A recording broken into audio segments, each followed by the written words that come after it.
BMG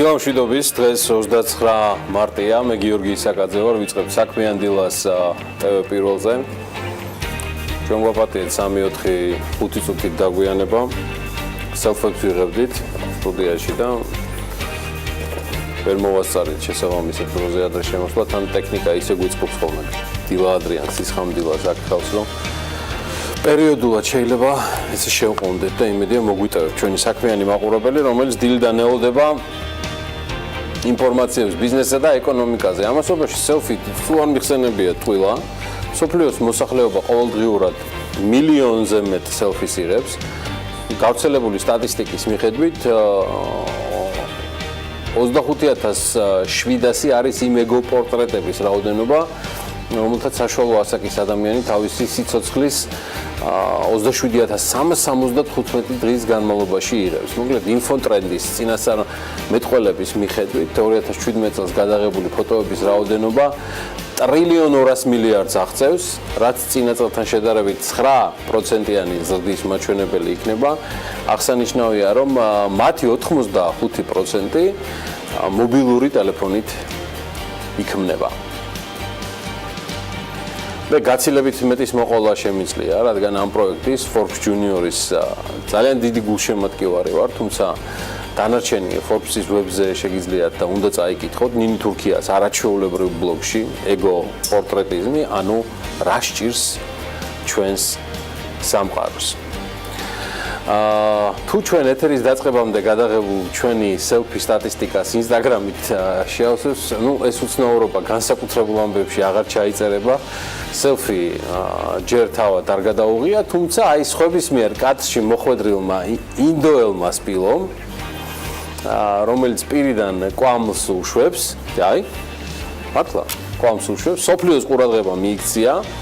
და ველური ბუნების დამცველი მთელი მსოფლიოს ექსპერტები განაცვიფრა ველური ბუნების დამცველი საზოგადოების წევრმა ინდოელმა მეცნიერმა ვინაი კუმარმა 48 წამიანი ვიდეო გადაიღო ინდოეთში ნაგარჰოლას ტყეში და მეცნიერები ზუსტად ვერ ხსნიან როგორ უშვებს ცხოველი პირიდან კვამლს ამიტომაც მას წეველი სპილო შეარქვეს BBC-ის ინფორმაციით ინდოეთის ველური ბუნების დამცველი საზოგადოების ოფიციალურ წერილში აღნიშნულია, რომ ეს არის ვიდეო დოკუმენტაციით გამტკიცებული ერთ-ერთი ყველაზე უცნაური შემთხვევა, მსგავსი რამ არსად არავის შეუნიშნავს და მეცნიერები სერიოზულად საგონებელში არიან ჩავარდნილნი. ვიდეო კადრების ავტორი ვინაი კუმარი ტყეში ვებხვების გამოჩენაზე ელოდა კამერით მომარჯვებული, თუმცა ვებხვების ნაცვლად ველურ სპილოს გადაეყარა და ისიც მწეველს, რომელიც პირიდან დიდი რაოდენობით კვამლს უშვებს. ზოგიერთი მეცნიერი ფიქრობს, რომ შესაძლოა ველურმა სპილომ ტყეში დანთებული ცეცხლის შედეგად ნარჩენი ნახშირი გადაყვება და ასე უშვებდა კვამლს.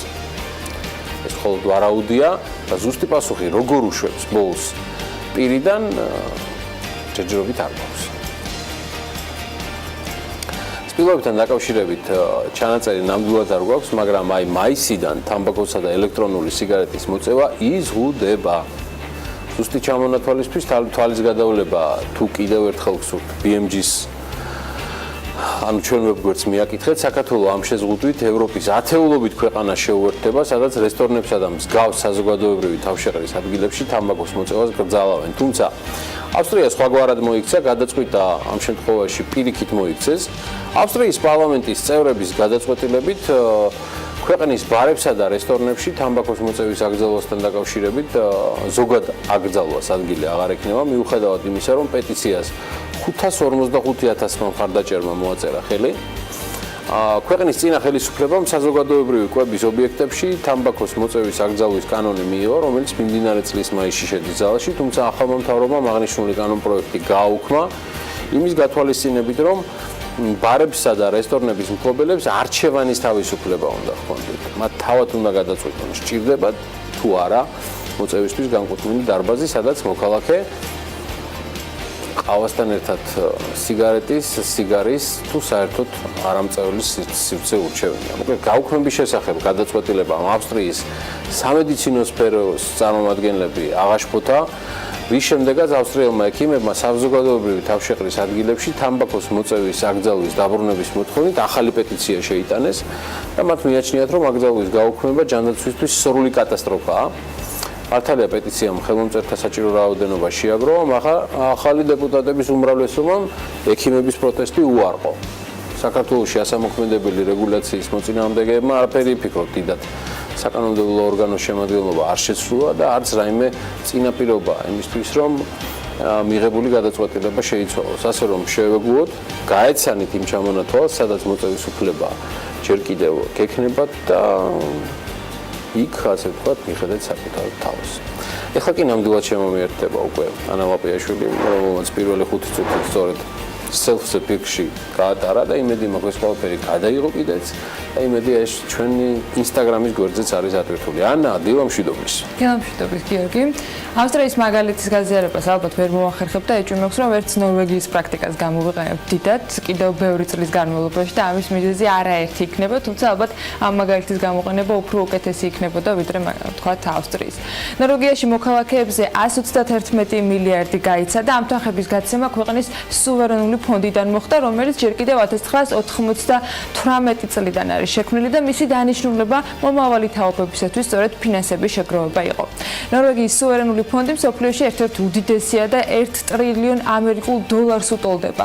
ფონდი მსოფლიო ბირჟებზე დალისტული აქციების 1,90%-ს ფლობს, მაგრამ აქ მაინც საინტერესო გასულ წელს მიღებული შემოსავალი არის ასეთი დიდი მოცულობის თანხის მობილიზება როგორ მოახერხეს, როგორიც მაგალითად წინა წლის განმავლობაში. მოგების ზრდა უმეტესწილად საფონდო ბირჟებზე აქციების ფასის მატებამ განაპირობა და ჯამში შეიძლება ითქვას, რომ 20%-იანი მოგება სწორედ ამ წილიდან იყო.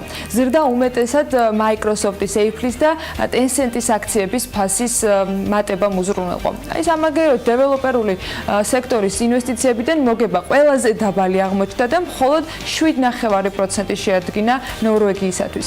არ შემიძლია არ გავიმეორო კითხვა, სხვათაშორის, რომელიც მსოფლიო ეკონომიკური ფორუმის მიერ მომზადებულ მოკლე ვიდეოშია დასმული, ზოგავს თუ არა შენი მთავრობა შენთვის თანხებს. ეს არის ის ალბათ რიტორიკული კითხვა, რომელიც ძალიან საინტერესო პასუხები აქვს საქართველოს შემთხვევაში. ნორვეგიის სუვერენული ფონდი, ანა გიდასტურებ, რომ მართლა აი ერთ-ერთი საუკეთესო მაგალითია იმისა, თუ როგორ ეფექტურად იმართება დანაზოგები და ამ შემთხვევაში შენატანები კონკრეტული სახელმწიფოს და მოქალაქეების ნორვეგიის მაგალითზე.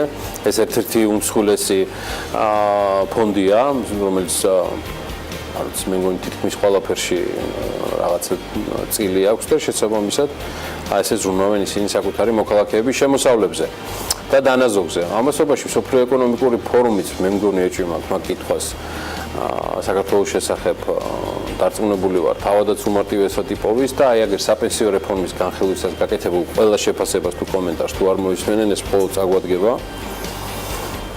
სამაგეროდ მოკლედ შემიძლია გითხრათ, რაში არ დაგვიზოგავს გადასახადის გადამხდელებს თანხები. ერთადერთი არაა, მაგრამ ერთ-ერთი ნამდვილად არის ასევე იუსტიციის სამინისტროც, სადაც პრემიებისა და დანამატების გაცემაზე ქამრები ნამდვილად არ შემოუჭერიათ. 2017 წელს პრემიისა და დანამატების სახით 1,395,815 ლარი გაიცა, აქედან 899,495 ლარი არის პრემიისა, დანარჩენი კი გახლავთ ამ შემთხვევაში არის პრემიები, ხოლო რეალურად კი გაცემული არის 895,000 ლარის პრემია დანამატები, კი ბატონო. მინისტრმა გასულ წელს 32,520 ლარის დანამატი მიიღო. ხოლო პრემია არაუღია თეატრულ ოკეანს, მინისტრის მოადგილეებზე ჯამში 19,270 ლარი გახლავთ. დანამატად გაცემული და სამინისტროს თანამდებობის პირებმა გასულ წელს ჯამში 859,647. ხო, ეს ის ციფრია, პრემია დანამატების სახით მიიღეს, ხოლო სხვა თანამშრომლებზე 466,168 ლარის პრემია დანამატი გაიცა. კიდევ ერთხელ იმის გამო, რომ ეს არის მუდმივად გარკვევის თემა. BMG არის ძალიან მომხრე, რომ სახელმწიფო სექტორში იყოს კონკურენტული და ღირსეული ანაზღაურება. და ეს თემატიკა არის მოსაწესრიგებელი. მე იმედი მაქვს, რომ ბოლო პერიოდში მიღებული კანონმდებლობით ეს თემატიკა მოწესრიგდება და აღარ გვექნება რაღაცა ბერმუდის სამკუთხედი, როცა სარგოდან, ჯილდოსკენ, ჯილდოდან, პრემიისკენ, პრემიიდან მერე ბონუსებს და ეს რაღაცა სინონიმებში გვატრიალებენ, იმიტომ რომ როგორ მეტყვა ვიცით და მით უმეტეს გვაქვს პრეტენზია, რომ გადასახადის გადამხდელთა თანხებზე არანაკლები ხარისხით ვიზრუნოთ. ამასობაში 13 ივნისის ტრაგედიის შედეგად დაზარალებულთა კომპენსირების საკითხიც პრობლემური აღმოჩნდა და ღია დგას. სხვანაირად ვერ ახსნი თბილისის მერის დავალებას საკუთარი მოადგილეებისადმი დაზარალებული ოჯახების ნაწილს კომპენსაცია უმოკლეს ვადაში ჩაერიცხოთ. კალაძემ არ დაუვიწყა ამაგი წინამორბედს, ბევრი იშრომეს ამ საკითხზეო, მაგრამ ისიც ფაქტია, რომ მე რამდენი წელია თბილისის მერიას არ აქვს დაფარული ვალდებულებები, რაზეც საკმაოდ დიდი თანხები საჯარო, ანუ საბიუჯეტო და მათ შორის კერძო სექტორიდან და საქველმოქმედო მიზნებით საქართველოსთან თუ საქართველოს ფარგლებს გარეთ ჩამორიცხული თანხები იყო საიმისოდ, რომ მოხდარიყო როგორც შედეგების ასე ვთქვათ მაქსიმალური კომპენსირება ინფრასტრუქტურის კუთხით, ასევე დაზარალებულთათვის შესაბამისი დახმარებების გაწევა. წინამორბედის თემა და ზოგადად მიმართება ანგნებავთ მემკვიდრეობითობის თემა თბილისის მმართველობაში კვლავ რჩება ოცნების ხელისუფლების ნოტაბენეთ, თუნდაც დედაქალაქის გეგმის თემაზე. ახლა ახალი ნარატივი ვითარდება, რომ პანაცეა დღეს თუ არა ხვალ გეგმის მიღება ნამდვილად არ არისო, კი ბატონო, ასეა. 2 ათეული წელია თბილისი ყოველგვარი წესების გარეშე ვითარდება, არ უნდა ამას მასტერპლანით და ტერმინოლოგიის რახარუხი, აბსოლუტურად უსისტემოდ ვითარდება, მე ვიტყოდი galaktikurad უსისტემოდ. ეს ცხადია, როგორმე რამდენიმე თვეც მოითმენს ხალხიც და ამ საზოგადოების საქმიანი სფეროს წარმომადგენლებიც, ანუ ბიზნესმენები, მაგრამ ერთი კი ნამდვილად დარჩება ღია საკითხად. ოცნების ადგილობრივი ხელისუფლების პირობებში შეირჩა გენგეგმაზე მომუშავე ჯგუფი. ჩატარდა ტენდერი. გადახდილი იქნა ჩვენი ფული დაახლოებით 2 მილიონი ლარი. ჩატარებულ ტენდერზეც და მის გამჭვირვალობაზეც თავის დროზეც იყო კითხვები, თუმცა ფაქტია, სითი ინსტიტუტმა დადო დოკუმენტი, რომელზეც ჯერ კიდევ დავით ნარმანიას მმართველობის პირობებში ოცნების გუნდის თბილისის მერიაში გადაბარგებულ ნაწილს მაშინვე შეეძლო. გამოეთქვა შენიშვნები. ისიც მახსოვს, რომ ნარმანიას მერია არ აპირებდა არჩევნებს დალოდებოდა და გეგმავდა საკრებულოში წარდგენილი ამ დოკუმენტის დამტკიცებაზე ზრუნვას. ფაქტია, ბევრი რამ შეიცვალა კალაძის მმართველობის შემდეგ, მათ შორის თამაშის წესებიც, როგორც ტაქტიკურ, ასევე სტრატეგიულ დონეზეც. ტაქტიკურიდან გუშინელი გადაწყვეტილება ნიშანდობლივი, რომელიც ვთქვათ, ლისის ტბის მიმდებარე ტერიტორიაზე სტიქიური განაშენიანების და ზოგადად სამუშაოების ჩატარების ერთგვარად მორატორიუმის რეჟიმში, ანუ შეჩერებას ითვალისწინებს. სტრატეგიული გადმოსახედიდან თბილისის მერი მაგალითად ბრძანებს, რომ მას ყოველთვის ჰქონდა კომუნიკაცია მისი გუნდის დონეზე სითი ინსტიტუტის მესვეურებთან, რასაც ეს უკანასკნელნი კატეგორიულად უარყოფენ. და ჯამში სითი ინსტიტუტის დოკუმენტი არ უმსახურებს თბილისის მერიის არც მოწონებას და შესაბამისად აქედან გამომდინარე არც ყურადღებასაც. ზაზა აბაშიძე უმასპინძლებს დღეს სითი ინსტიტუტის კიდევ ერთ მესვეურს, ძალიან პატივსაცემ ადამიანს, ბატონ მერაბ ბოლქვაძეს, ცნობილ არქიტექტორს. ცხადია, ბატონი მერაბი არ იქნება ჩვენი ეთერის ერთადერთი სტუმარი და ახლა ჩორნა და დოძიკა ერექთაიმის მოგვასმენინებენ.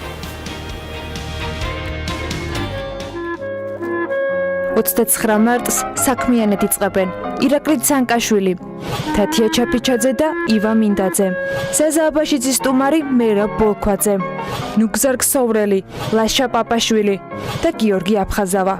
დილა საქმიანია TV პირველზე.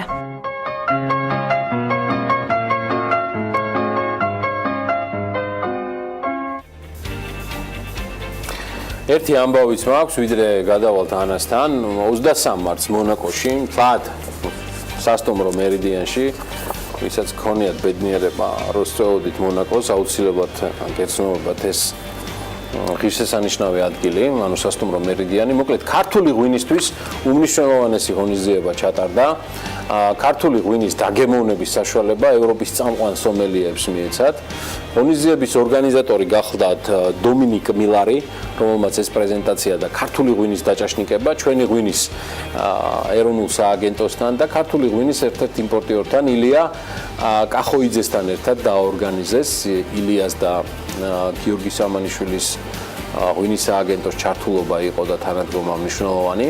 მოკლე ფილმში, რომელიც ამ ღონისძიებას მიეძღვნა, ნახავთ ძალიან ბევრ უცხოელ სომელიეს და ქართულ კომპანიებსაც, კახურს, შუხმანს, ფერაძის მარნებს, თელედას, შალაურს, ვინივერიას, ვიტანეას, სტუმრებს შორის, სხვათა შორის რესპონდენტებისას, როცა უკვე ინტერვიუებს აძლევენ ამ ვიდეოს ავტორებს, სხვათა შორის არის ანა გოდაბრელიძეც, რომელიც ვაზისა და ღვინის საერთაშორისო ორგანიზაციის კომისიის ვიცე-თავმჯდომარეა.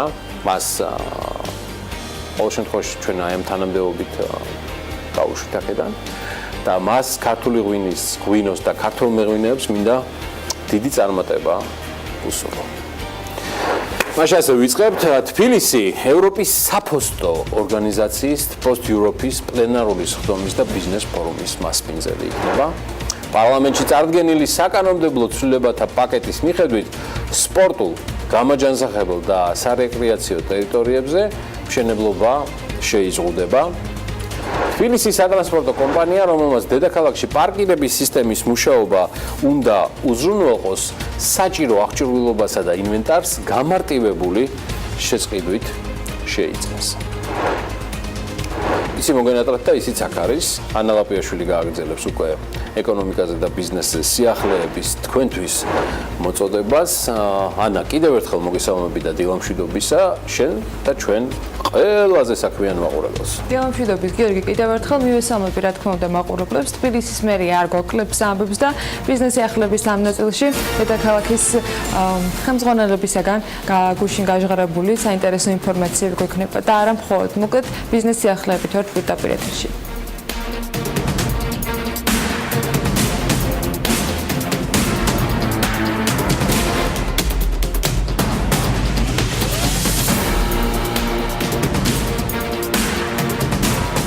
თბილისი ევროპის საფოსტო ორგანიზაციის პოსტ-ევროპის პლენარულ სხდომას და ბიზნეს ფორუმს უმასპინძლებს. საორგანიზაციო საკითხებზე საქართველოს ვიცე-პრემიერმა, საქართველოს პოსტის გენერალურმა დირექტორმა და პოსტ-ევროპის გენერალურმა მდივანმა იმსჯელეს. ბოტონტ სებენი საქართველოში პოსტ-ევროპის რიგით 34 პლენარული სხდომის დაარსებიდან 25 წლის თავის აღსანიშნავი ღონისძიების წინა მოსამზადებელი სამუშაოების დაგეგმვის მიზნით იმყოფება. სხდომა თბილისში 2-დან 4 ოქტომბრის ჩათვლით გაიმართება მიმდინარე წელს. ამ შეხვედრაზე აღინიშნა, რომ პოსტ-ევროპის 34 პლენარული სხდომის ფარგლებში საქართველოს 49 ევროპული ქვეყნის 52 საფოსტო ოპერატორის ხელმძღვანელი პირები ეწვევიან. განხილული იქნება საფოსტო რეფორმები, საფოსტო სფეროს განვითარების გეგმები და წევრთა შორის პარტნიორული კავშირების გამყარების შესაძლებლობები. 30 მარტს კი ჩუღურეთის რაიონში დასაქმების ფორუმია დაგეგმილი. ელენე ახვლედიანის საბავშვო საგამოფენო დარბაზში დაგეგმილ ფორუმში, რომელიც 14 საათიდან 16 საათამდე გაგრძელდება, მონაწილეობას ჩუღურეთის რაიონში მცხოვრები ორქნეთ გოუჯიზე დარეგისტრირებული 150-მდე სამუშაოს მაძიებელი მიიღებს. წინასწარი ინფორმაციით დასაქმების ფორუმში 15-მდე მსხვილი დამსაქმებელი ჩაერთვება. მათ წარმოდგენილი ექნებათ შრომის ბაზარზე არსებული აქტიური ვაკანსიები. სამუშაოს მაძიებლების გარდა ვაკანსიებისა, დასაქმების ხელშეწყობის და სხვა სერვისების შეთავაზებაც მოხდება, კერძოდ სტაჟირება და სუბსიდირება. ფიფიას სახელობის სახალხო კლინიკური საავადმყოფო კი აუქციონზე იყიდება. კლინიკის საწყისი ფასი 427,000 ლარია. ბიჯი 3,000 ლარში ადგენს. სახელმწიფო ქონების ეროვნული სააგენტოს პირობით მყიდველმა კომპანიის საკუთრებაში არსებულ ქონებაზე ან მის ნაწილზე პროფილი 10 წლის განმავლობაში უნდა შეინარჩუნოს. აუქციონი 10 აპრილს დასრულდება. ვაშლი ჯვარი გელოვანის დამაკავშირებელი ესტაკადა NCC-ის მიერ აშენდება. კომპანია თბილისის მერიასთან 4,280,000 ლარის კონტრაქტის გაფორმების პროცესში იმყოფება. NCC ესტაკადის მშენებლობა 180 დღეში უნდა დაასრულოს. ამ კვანძის მეშვეობით კი ვაშლი ჯვრის დასახლებიდან დასავლეთის მიმართულებით მოძრავი ნაკადი ესტაკადის მეშვეობით გაივლის გელოვანის ქუჩას და ის შეუერთდება დასავლეთის მიმართულებით გელოვანის ქუჩაზე მოძრავ სატრანსპორტო ნაკადს, ხოლო ვაშლი ჯვრის დასახლებიდან თბილისის თბილისისაკენ მიმავალი სატრანსპორტო ნაკადის ერთი ზოლი შეუერთდება დასავლეთიდან თბილისისაკენ მიმავალ სატრანსპორტო ნაკადს გელოვანის ქუჩაზე და ამით კვანძის შუქნიშნებით რეგულირების აუცილებლობა მოიხსნება. ლისის ტბის არეალში განაშენიანების პროცესი შეჩერდა. ეს თბილისის მერმა განაცხადა. კახაკალაძე ამბობს, რომ ქაოტური განაშენიანებით ლისის ტბის მიმდებარე ტერიტორია იმ ბუნებრივი მახასიათებლების გაქრობის საფრთხის წინაშეა, რითაც ლისი დღეს მიმზიდველია როგორც სარეკრეაციო ზონა. მერმა გუშინდელი მთავრობის ხდომისას ასევე აღნიშნა, რომ დაწყებულია ამ ზონის პოტენციალის კვლევა და ურბანული სამსახურის უფროს დაავალა, რომ შემუშავდეს ერთიანი განვითარების ჩარჩო გეგმა, რომელსაც მომავალში დაეფუძნება ამ არეალის განვითარება. სპორტულ გამაჯანსაღებელ და სარეკრეაციო ტერიტორიებზე კი მშენებლობა შეიზღუდება. მმართველი პარტიის მიერ მომზადებული საკანონმდებლო ცვლილება პარლამენტშია. ცვლილების ავტორები ფიქრობენ, რომ ამ გზით ასეთი სივრცეების განვითარება მოხდება. ლიცენზიების და ნებართვების შესახებ კანონში ცვლილებით ამ არეალში შესაძლებელი იქნება მხოლოდ იმავე ტერიტორიების მიზნებიდან გამომდინარე მშენებლობა, მაგალითად, როგორიც არის სპორტული მოედნების და თანმდევი მცირე ინფრასტრუქტურის ან სხვა გამაჯანსაღებელი ობიექტების მოწყება. საკანონმდებლო პაკეტით მუნიციპალიტეტების ადმინისტრაციებს დაევალებათ მათ არეალში მოქცეული სპორტულ გამაჯანსაღებელი და სარეკრეაციო ტერიტორიების აღრიცხვა და ამ ქონებების რეალური კონტროლის სამშენებლო ნებართვების გაცემასთან დაკავშირებით.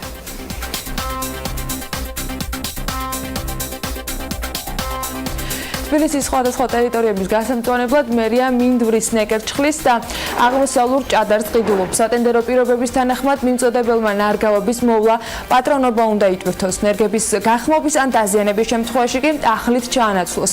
ხელმძენარეების ნერგების შეძენამ ამ ორი ტენდერისათვის მერის ბიუჯეტიდან 140,000 ლარი გაითვალისწინა. თანხა 2018 და 2019 წლების ადგილობრივი ბიუჯეტის სახსრებიდან გამოიყოფა. თბილისის მერიამ 30 წალი მსუბუქი ჰიბრიდული ავტომობილის შესყიდვაზეც გამოაცხადა ტენდერი. შესყიდვების სახელმწიფო სააგენტოს ვებ გვერდზე ელექტრონული ტენდერის შესახებ ინფორმაცია გამოქვეყნდა. წინადადებების მიღება კი 30 მარტიდან დაიწყება და 2 აპრილს დასრულდება. ტენდერის პირობების მიხედვით ავტომობილების შესყიდვის სავარაუდო ღირებულება 1,744,680 ლარია. დედაქალაქის მერის მოთხოვნის მიხედვით შემოთავაზებული მსუბუქი ავტომობილი უნდა იყოს ახალი, თეთრი ფერის და 2018 წელს გამოშვებული. თბილისის სატრანსპორტო კომპანია, რომელმაც დედაქალაქში პარკირების სისტემის მუშაობა უნდა უზრუნველყოს, საჭირო აღჭურვილობას და ინვენტარს გამარტივებული შესყიდვით შეიძენს. თანხმობა შესყიდვების სააგენტოსგან უკვე მიღებულია. 1,5 ლარამდე ღირებულების აქსესუარები სატრანსპორტო კომპანიამ ერთი თვის ვადაში უნდა შეისყიდოს. სატრანსპორტო კომპანია პარკირების მონიტორინგს და მართვის საჭირო ყველა ინვენტარს შეიძენს, მათ შორის თანამშრომელთა უნიფორმებს, სალარო აპარატებს, სამხარე ვიდეო კამერებს, ევაკუატორებს, ფოტოაპარატებს, აგზაონიშნებს, აჯარი მოქვითრებს და ასე შემდეგ. მოკლედ, გამარტივებული შესყიდვის აუცილებლობა თბილისის სატრანსპორტო კომპანიამ საზოგადოებრივი საჭიროებიდან გამომდინარე მიიღო პარკირების სისტემის უწყვეტად და გამართულად ფუნქციონირებისათვის. ბრექსიტის გამო ბრიტანეთის საფინანსო სექტორის დაახლოებით 5,000 სამუშაო ადგილს დაკარგავს. ასეთი შედეგი აჩვენა როიტერსის მიერ ჩატარებულმა კვლევამ, რომელშიც 119 საერთაშორისო კომპანია იყო ჩართული. ეს თითქმის ორჯერ ნაკლებია იმ რიცხვზე, რომელიც სექტემბერში ჩატარებულმა კვლევამ აჩვენა.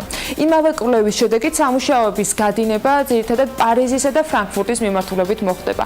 ამასთან თუ წინა კვლევისას უპირატესობა მაგალითად ფრანკფურტს ენიჭებოდა, ამჯერად გერმანულ ქალაქ პარიზმა გაასწრო. რამდენიმე ბანკმა შეამცირა იმ სამუშაოების რიცხვი, რომლებიც ბრიტანეთის გარეთ გატანასაც აპირებდნენ. ამის მიზეზი ის არის, რომ მათ ჯერ არ იციან საკუთარი ოპერაციების რა ნაწილი დასჭირდებათ ბრიტანეთს მიღმა მას შემდეგ, რაც ეს ქვეყანა ევროკავშირს დატოვებს. კვლევის შედეგებზე ნაწილობრივ იმ გარემოებამაც იმოქმედა, რომ პრემიერ ტერეზა მეისა და ევროკავშირის შორის ბრექსიტის გარდამავალ პერიოდთან დაკავშირებით მოლაპარაკება წარმატებით მიმდინარეობს. ასევე კვლევა აჩვენებს, რომ ლონდონი ადვილად შეინარჩუნებს ევროპის უდიდესი ფინანსური ცენტრის სტატუსსაც. ეს რა თქმა უნდა ევროკავშირიდან გასვლის მომხრეების პოზიციებს კიდევ უფრო ამყარებს. ისინი ამბობენ, რომ ბრექსიტის შემთხვევაში ბრიტანეთიდან მაღალკვალიფიციური სამუშაოების შესაძლო მასობრივი გადინების შიში გადაჭარბებული იყო. იაპონური SoftBank-ი კი მსოფლიოში ყველაზე დიდ მზის ენერგიის სადგურს ააშენებს საუდის არაბეთში. ამ შემთხვევაში ინფორმაციის წყარო Bloomberg-იან, მათი ინფორმაციით კი $200 მილიარდი ღირებულების მემორანდუმს ხელი უკვე მოეწერა, რომელიც მსოფლიოში ყველაზე დიდ ფართობზე მზის პანელების დამონტაჟებას გულისხმობს. პროექტი 2030 წლისთვის დასრულდება და ქვეყანაში 100,000-ზე მეტ სამუშაო ადგილს შექმნის. გარდა ამისა, 200 გიგავატ ელექტროენერგიას გამოიმუშავებს. მემორანდუმს ხელი SoftBank-ის დამფუძნებელმა და პრინცმა მუჰამედმა მოაწერეს, რომელიც მსოფლიოში ნავთობის ყველაზე მსხვილი მომპოვებელი ქვეყნის აქტივების დივერსიფიკაციას გეგმავს. რათა მომავალში მისი შემოსავლები მხოლოდ ნავთობზე აღარ იყოს დამოკიდებული. ასეთი ამბები გვაქვს ბიზნეს სიახლეების პირველ ნაწილში, ახლა კი დრო არის რომ საავტო მიმოხილვას გავეცნოთ.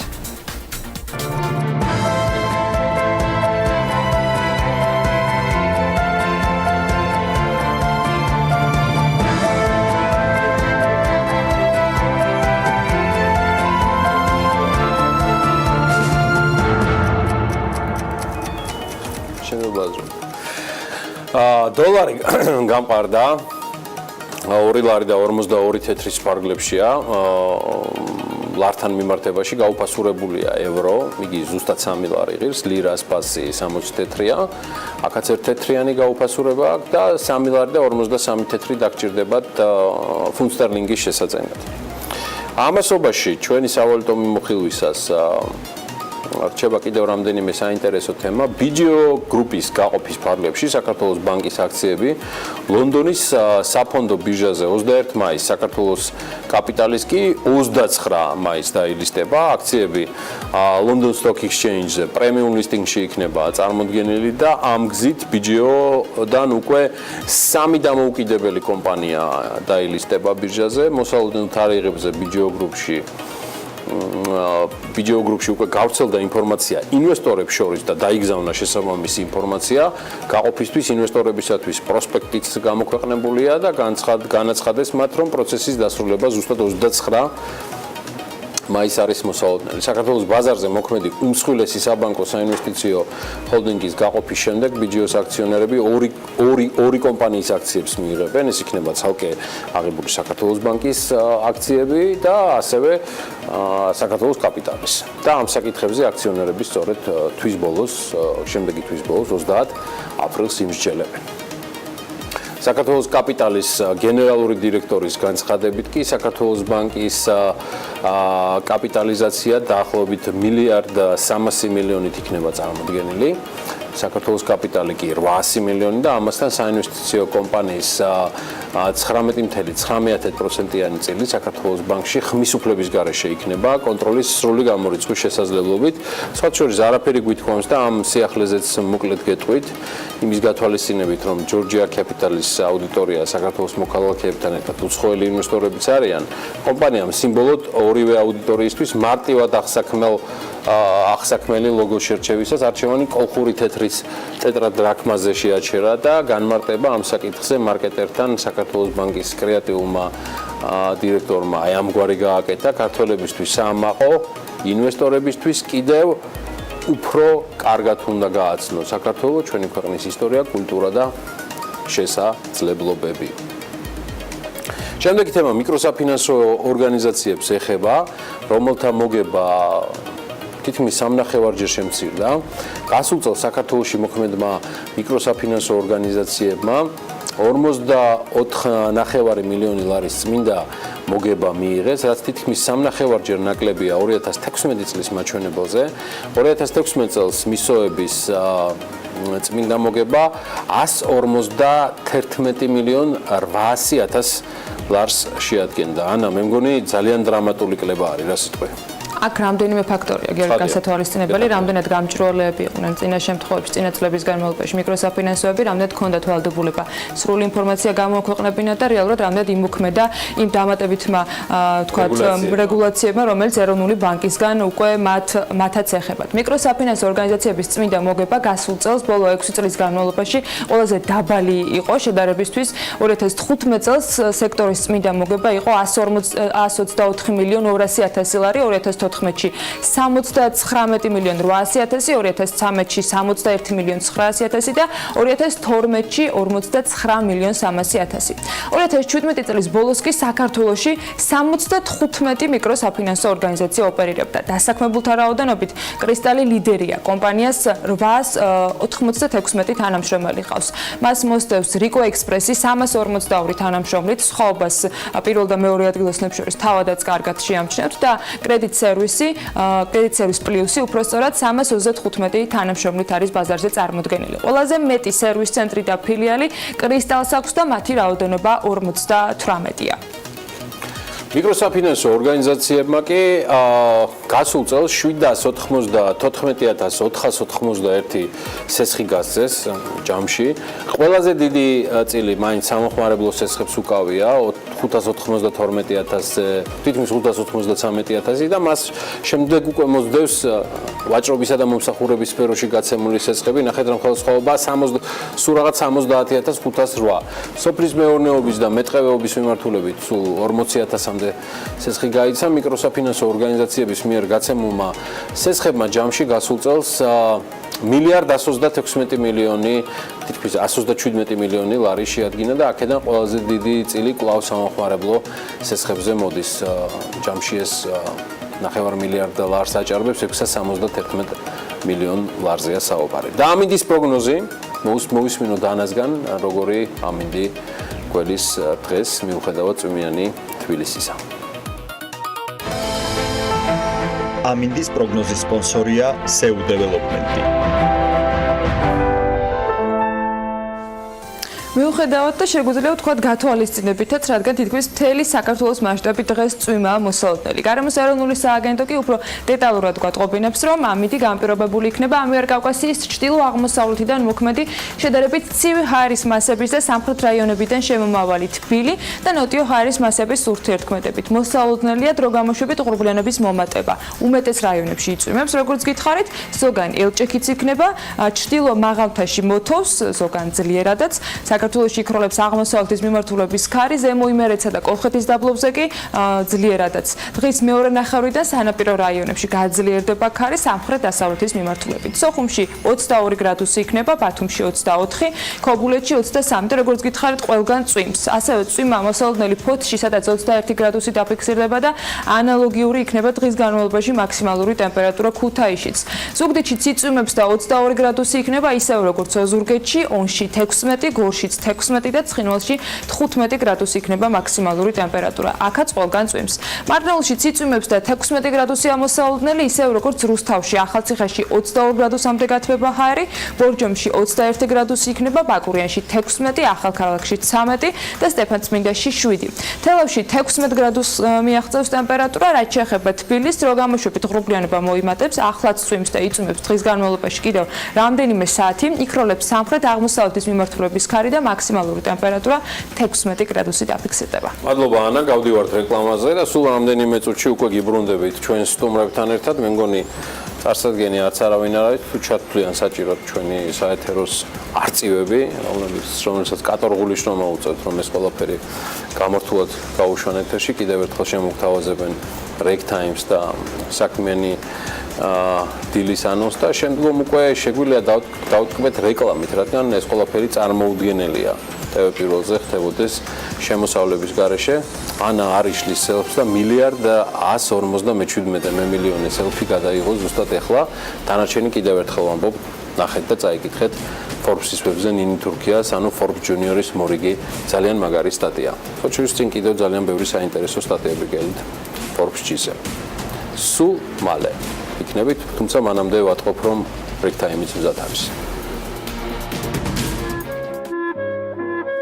29 მარტს საქმიანად იწყებენ ირაკლი ცანკაშვილი, თათია ჩაფიჩაძე და ივა მინდაძე, ზაზა აბაშიძის სტუმარი მერა ბოლქვაძე, ნუგზარ ქსოვრელი, ლაშა პაპაშვილი და გიორგი აფხაზავა.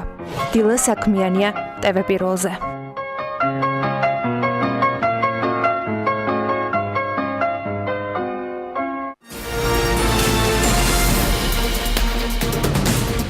საქმიანი დილა ხუთშაბათის ტრადიციას არც დღეს დაარღვევს და ამჯერად სატრანსპორტო სექტორში მოქმედ ISO სტანდარტებზე ვისაუბრებთ. საერთაშორისო გადაზიდვების სექტორში მის როლს კომპანია Logistics Solutions-ის მაგალითზე განვიხილავთ.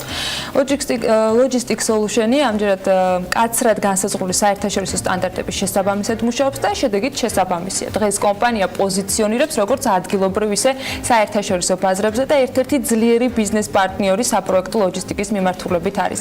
რა როლი ითამაშა კომპანიის ამ ფორმით პოზიციონირებაში ISO 9001 სტანდარტმა? სწორედ ამაზე დავიწყებთ საუბარს ირაკლი ცანკაშვილთან, რომელიც Logistics Solutions-ის გენერალური დირექტორია. Logistics Solutions არ იქნება ჩვენი საუბრის გულისხმობა ISO სტანდარტების სტილში ცხადია, მხოლოდ საუბრის ერთადერთი თემა გამომდინარე იქიდან, რომ დღეს მაქვს პატივი ირაკლი ცანკაშვილს პირველად უმასპინძლო საქმიანი დილის სტუდიაში. ჩვენ აუცილებლად ვისაუბრებთ კომპანიის 7 წლიან ისტორიაზე და უკვე საკმაოდ სოლიდურ პორტფოლიოზე, საიმისოდ თუ ჩვენ თვალწინ როგორ გაიზარდა კომპანია და ჩამოყალიბდა სერიოზულ ჰოლდინგად სხვადასხვა ძალიან საინტერესო მიმართულებით. ირაკლი, დილამშვიდობის. დილამშვიდობის. დიდი მადლობა მობრძანებისთვის და ჩემი პირველი კითხვა და ჩვენი ინტერვიუს ეს ნაწილი მინდა მიუძღვა ISO-ს თემას ტრადიციულად ხუთშაბათს დილით დამსაქმებელთა ასოციაციის დახმარებით და მისი წევრების, მოგეთ, მე ძალიან მადლობელი ვარ ბატონ ელგუჯამელაძის და მთელი გუნდის, რომ არ გვაკლებენ საშუალებას და გვაქვს ეს შანსი, რომ გავიცნოთ მსგავსად თქვენი კომპანიებისა. გვაინტერესებს ISO სტანდარტების დანერგვის ისტორია თქვენი კომპანიის ჭრილში და შემდგომ აი გამოცდილების გაზიარება სხვა ბიზნესის სხვა წარმომადგენლებისთვის, რეალურად რა შედეგები, ბენეფიტები მოგიტანათ ამ ყველაფერმა. ამით დავიწყოთ. კი ბატონო, გეტყვით, ჩვენი ურთიერთობა მენეჯმენტის სისტემებთან და უზუდთან ასე დაიწყო უკვე 5 წლის წინ. 2013 წელს თუ არ ვცდები, პირველად მაშინ ალბათ ერთ-ერთი პირველი კომპანია ვიყავით სატრანსპორტო სექტორიდან საქართველოში, რომელმაც გადადგა ეს ნაბიჯი და დაიწყო ISO სტანდარტის დანერგვა.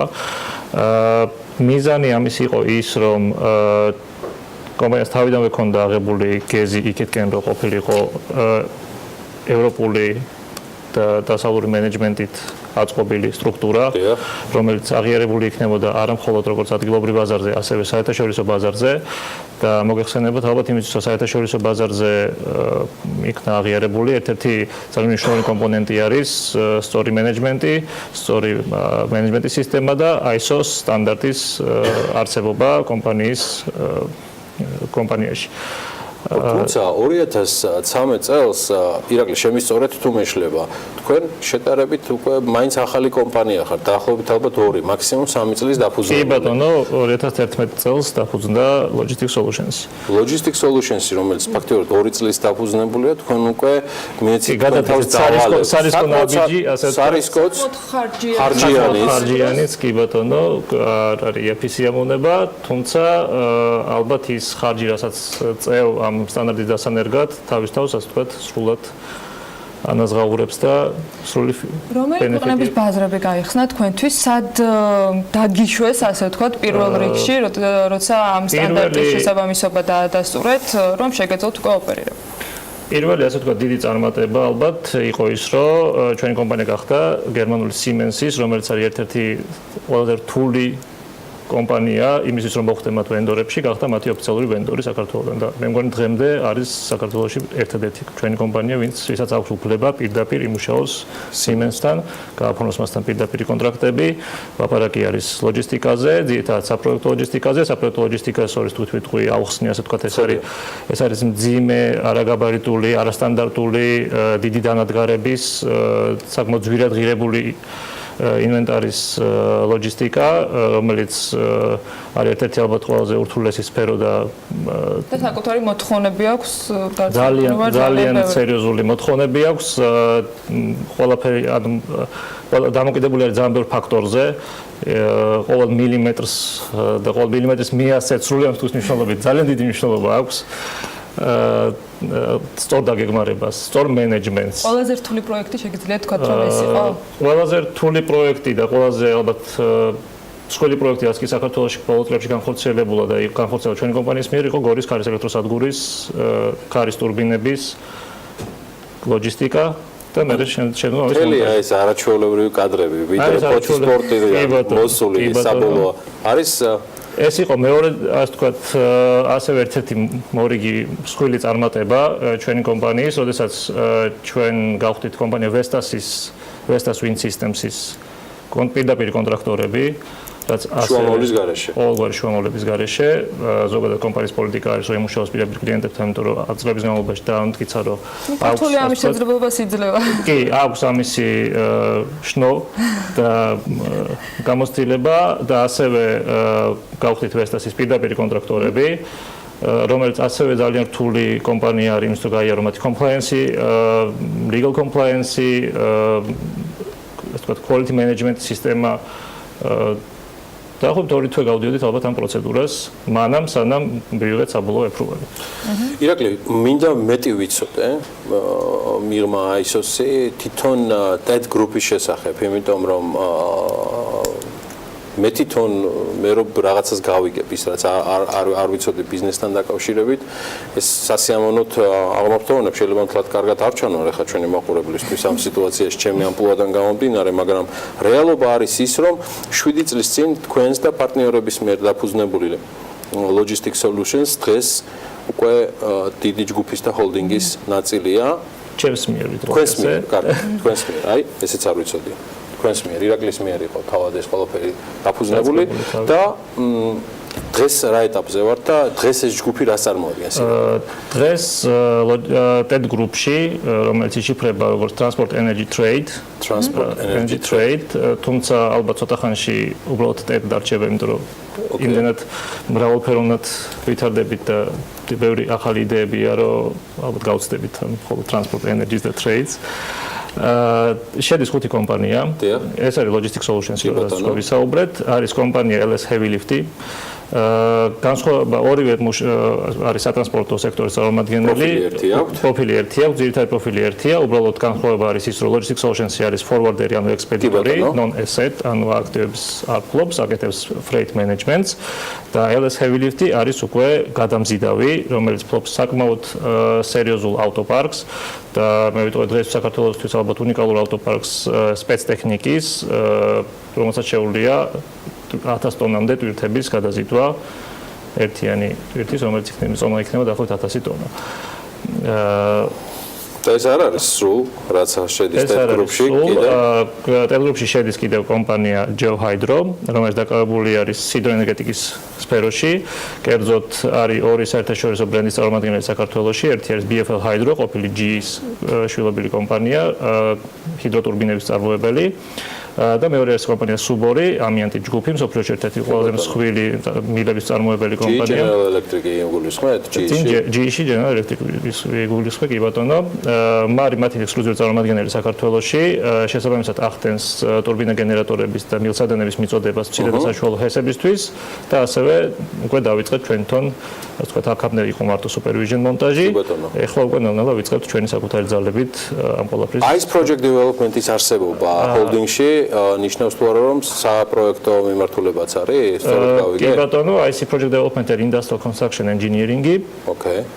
რომელიც ძალიან ახალი, ასე ვთქვათ, მიმართულება და ეხლა ჯერ მხოლოდ ასე ვთქვათ ფეხს იდგავს და ვინაიდან ჩვენ თვითონ გვჭირდება ძალიან ბევრი engineering-ი, თუნდაც ჩვენი ლოჯისტიკისთვის, თუნდაც ჩვენი დაგეგმარებისთვის, ახლა მაგალითად რო ვაკეთებდით გორის პროექტს, მოგვიწია მარშრუტზე ძალიან ბევრი რამის გადაკეთება, ინფრასტრუქტურული ცვლილებები, მოსახლეობის გაგანიერება, მოსატრიალებელი პლატფორმების მოწყობა და ასე შემდეგ. ვინაიდან ჯერ მარტო მხოლოდ ის ფრთები, რაც გადაგქონდა, თითო იყო 57 მეტრი სიგრძეში. და ხეების მოჭრა არ დაგჭირდათ. ხეების მოჭრა არ დაგჭირდა, ხეები გადაგვაქვს, თუმცა არ ვჭრით. არ ვჭრით და არაფერს არ ვაზიანებთ. ანუ ხეების გადატანაც შესაძლებელია და შეგიძლიათ და გადაგაქვთ. კი, ვართ ჩართული ასე ვთქვათ, ახლა ხანს გადავიტანეთ, ახლა 800 ტონიანი ევკალიპტი, კი ბატონო. აგერ აღოთ ქირაკი თავის არიჯოდა მოსული. ჩემი ფეხით მომედეს ბატონო. ძალიან საინტერესო ფრაზა თქვით, რომ შესაძლოა მხოლოდ აბრევიატურად არჩეს, იმიტომ რომ მიმართულებებს აფართოებთ. რა იგულისხმეთ ამაში, რას აპირებთ? მაგალითად კომპანია Heavy Motors-ი, რომელიც trade-ში შეგვიძლია რაღაცნაირად გავიყვანოთ, მაგრამ ეს იქნება ავტოსერვისების, ოღონდ სატვირთო ავტოსერვისების ქსელი. კომპანია არის უკვე ესეთი მსოფლიოში ყველაზე მსხვილი მწარმოებელი არის მისამელების Faimon ჯგუფი, Faimon Group, რომელსაც აქვს სათაური ბელგიაში, ბელგია ლუქსემბურგში, არის მათი ექსკლუზიური დილერი ამიერკავკასიაში. ასევე მიდის ახლა მუშაობა, რომ პორტფელი გაიზარდოს, ასე ვთქვათ. ცოტა ხანში დაიწყება პირველი სერვის ცენტრის მშენებლობა თბილისის გეზის მოპირდაპირე მხარეს. ასევე გეგმაში არის შევიძინეთ აეროპორტის გვერდზე ძალიან დიდი მიწა, სადაც აშენდება კომპანიის სათავო ოფისი, აშენდება ტერმინალი, ლოჯისტიკური ცენტრი. ამ ერთი ახალი მიმართულების თუ მთლიანად ეს იქნება უკვე ლოჯისტიკის მიმართულება. არა, ეს იქნება ჩვეულებრივი კომერციული საბაჟო ზონა, არასაბაჟო ზონა, საწყობი, ტერმინალი, ლოჯისტიკური ცენტრი, ჰაბი, ასე ვთქვათ, რომელიც აშენდება დაახლოებით 25,000 კვადრატზე. შეიძლება ცოტა მეტზე, ჯამში სადღაც 50,000 კვადრატამდე არის ჩვენი, ასე ვთქვათ, აქტივი. და ისთვის გეგმოთ, რომ მშენებლობა დაასრულდა შესაბამისად ის ექსპლუატაციაში შევიდეს, ანუ ამოქმედდეს როგორც უკვე მართულობა. მშენებლობის ანუ დაწყებას გეგმავთ ძალიან მალე, ეხლა მიდის, ასე ვთქვათ, მხოლოდ ეხლა გაფონდა, ანუ შესყიდვის კონტრაქტი და დანარჩენზე უკვე ეტაპურად მივყვებით და რაღაც გარკვეული პროცედურები არის გასავლელი, იგივე ვთქვათ, პროექტის მომზადება და ასე შემდეგ. ყოველ შემთხვევაში იმედი გვაქვს, რომ სადღაც ერთ წელიწადში უკვე რაღაც შედეგს მივაღწევთ. იყო თუ არა დასაწყისში გარიჟრაჟზევე ისეთი სერიოზული განაცხადი, რასაც საერთაშორისო ხარისხის და მართვის სტანდარტების დანერგვა ქვია, განსაზღვრელი TED გრუპის აი ესეთი ყველა მიმართულებით ზრდისა პირადად თქვენთვის. ალბათ იყო, როგორც წეგან ვახსენე, ანუ შეუძლებელი იქნებოდა, თქვათ, სხვადასხვა ევროპულ დამკვეთებთან პირდაპირ მუშაობა ამ სტანდარტების გარეშე, თუ კომპანიის სტანდარტები და ISO სტანდარტი არ ექნებოდა, ამიტომ ამანაც რაღაც კუთხით ალბათ თავისუფლი შეიტანა იმაში, რომ კომპანია საერთაშორისო ბაზარზე გავიდა და საერთაშორისო კლიენტები ყავს. არის ნამდვილად მნიშვნელოვანი კომპონენტი. წარმატებები მინდა გისურვო. ასევე დავამატებდი ერთ მომენტს, ახალი ასე ვთქვათ, რაც კიდევ არის სიახლე, ვიწყებთ ავტოსპორტის ხელშეწყობას. აბა გითხარით ცოტა მეტი. კი ბატონო, არის ესეთი ახალგაზრდა ბოლერი, შალვა ციხელაშვილი, რომელიც აწი უკვე TED გრუპის სახელით გამოვა ამ სეზონიდან ბოლებზე, ცოტა ხანში ასევე შეიქმნება კომპანია TED Motorsport-ი, მაგრამ მაგაზე უკვე მომდენო გადაცემებში ან მომდენო შეხვედრისას ვისაუბროთ. შეთანხმება შემიღწეულია ირაკლი ცანკაშვილთან, Logistic Solutions-ის დამფუძნებელი, მმართველი პარტნიორი და გენერალური დირექტორი. იგი ასევე წარმოადგენს TED Group-ს, რომელიც Logistic Solutions-ის გარდა კიდევ 4 დღეს არსებულ მიმართულებას, თუმცა ძალიან ბევრ, მინიმუმ 4-5 ახალ თემაზე ისაუბრა. დეტალურ საუბარს ირაკლისთან სულ რამდენიმე წუთში იხილავთ BMG-ს ვებგვერდზე და ასევე იმ სიახლეებს, რაც კომპანიის სახელით მან დაადასტურა. კიდევ ერთხელ მადლობა მინდა უთხრა მას მოგზაურობისთვის და ველით მას BMG სტუდიაში შემდგომი სიახლეებით.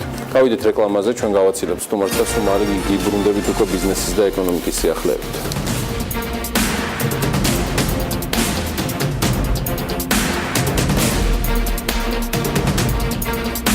სადაზღვაო კომპანია უნისონი საბანკო ჰოლდინგების რეგულირების გამკაცრებას ითხოვს.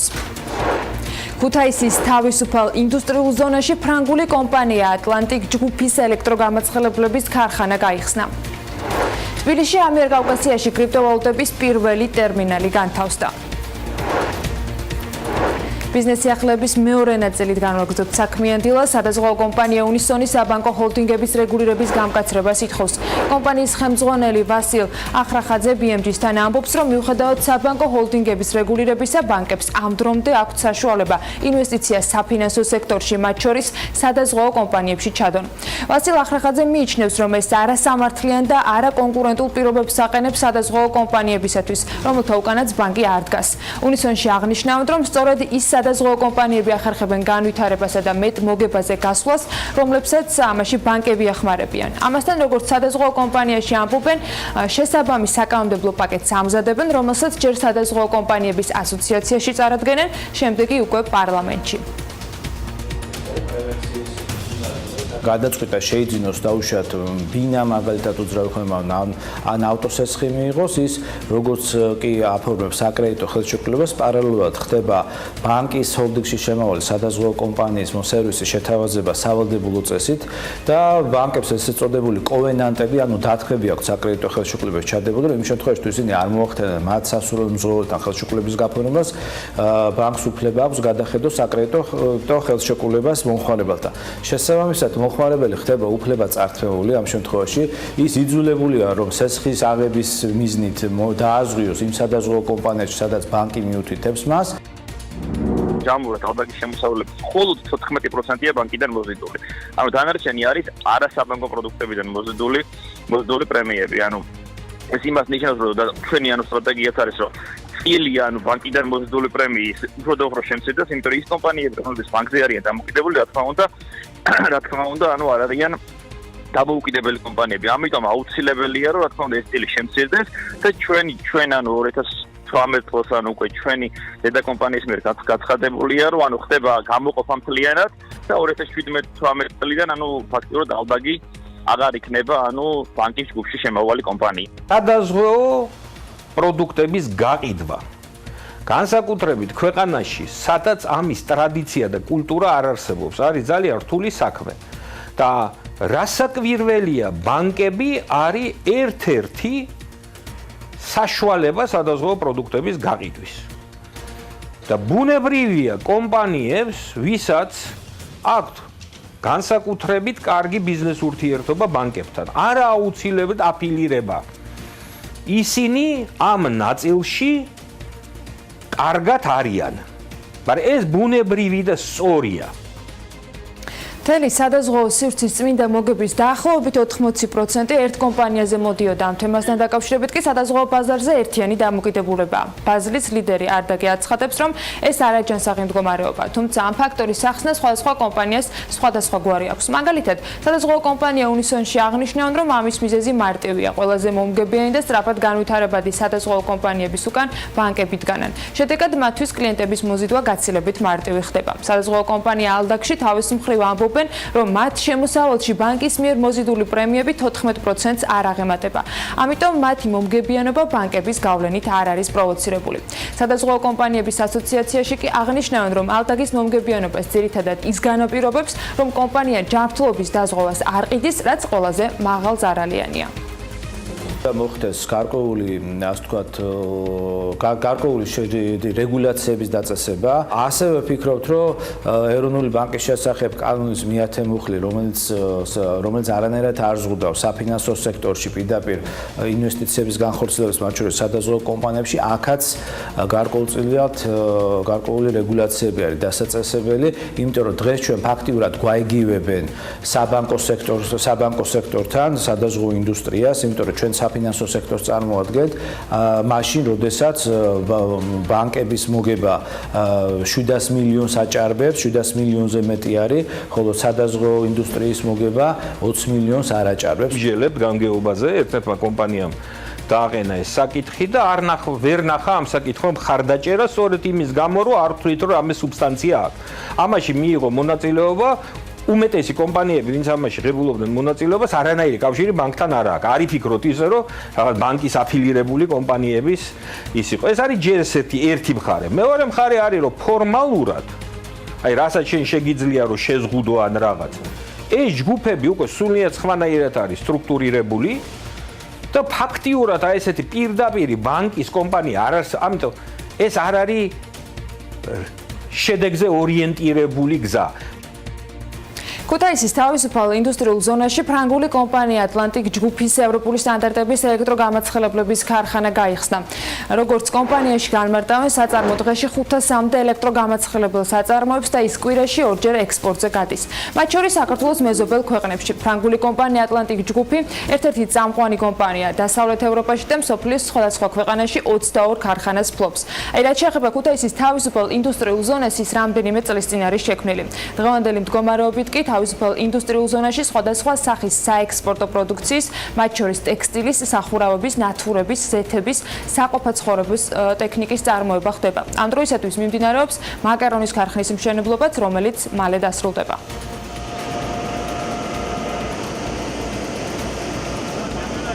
ქუთაისის ინდუსტრიულ ზონაში დღეს ჩვენ გავხსენით ახალი საწარმო. ეს არის ფრანგული ინვესტიცია, ეს არის ატლანტის ჯგუფი, რომელსაც 22 ქვეყანაში გააჩნია საწარმოები.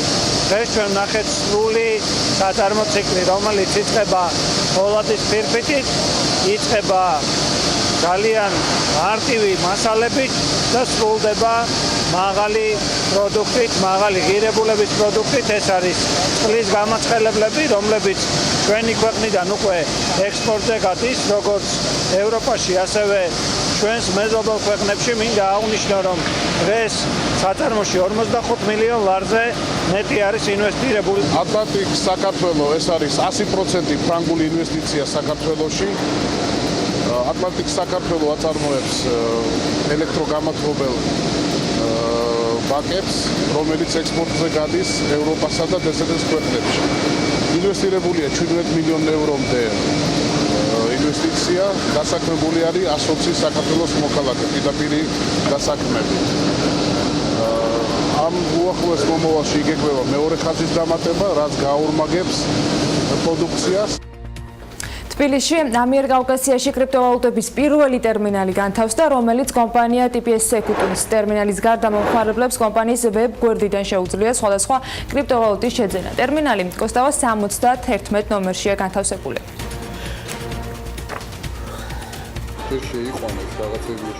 ეს არის თბილისის ტერიტორიაზე და ზოგადად ამიერკავკასიის ტერიტორიაზე პირველი ტერმინალები, რომლის მეშვეობითაც კლიენტებს შეუძლიათ მიიღონ კრიპტოვალუტები საკუთარ ანგარიშებზე, ნაღდი ფულის მეშვეობით.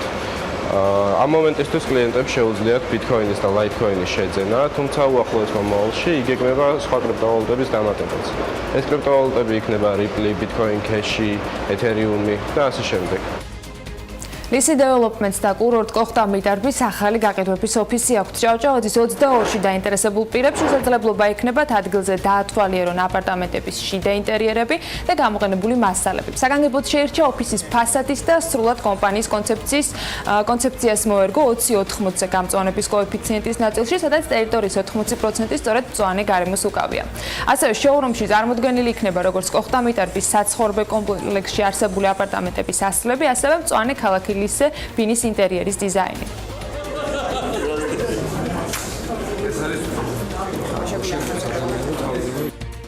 ვეცადეთ გადმოგვეტანა მთავარი კომპანიის კონცეფცია, რაც 80-20-ის კონცეფცია ქვია, როგორც მოგეხსენება, ჩვენ 20%-ზე ვათავსებთ შენობებს, ხოლო 80%-ს უფრო გამწვანებას. აქაც ვეცადეთ მაქსიმალურად აგვემწვანებინა ჩვენი გარემო და ჭავჭავაძის გამზაზე მთლიანი ჩვენი ოფისის გაყიდვების ფასადი დაკიდებული ბაღებით გავამწვანეთ. პროექტის ფარგლებში მოიაზრება სასტუმროების კომპლექსი და აპარტამენტები. თქვენ ამჟამად იმყოფებით კომპანიის ახალი გაყიდვების ოფისში თბილისში ჭავჭავაძის გამზირზე. მოგეხსენებათ, რომ კომპანია საბოლოო პროდუქტის სახით მომხმარებელს სთავაზობს გასაღების ქვეშ სრული რემონტით და ავეჯით და ტექნიკით საბოლოო პროდუქტს. ზაფხულისათვის სამზადისის დასაწყებად ჯერ ძალიან ადრეა, მაგრამ საინტერესო ამბების სეზონი ფაქტია იხსნება. თბილისი Open Air 2018-ზე ჩამოსასრული სტუმრების სიას სულ რამდენიმე წუთში ნინი ლონგურაშვილი გაგვაცნობს. ფესტივალის მასპინძელი წელსაც ლისი Wonderland-ია და დილა მშვიდობის რა სამზადებს საოცრებათა სამყარო მელომანებისათვის სამდღიანი ფესტივალის ფარგლებში.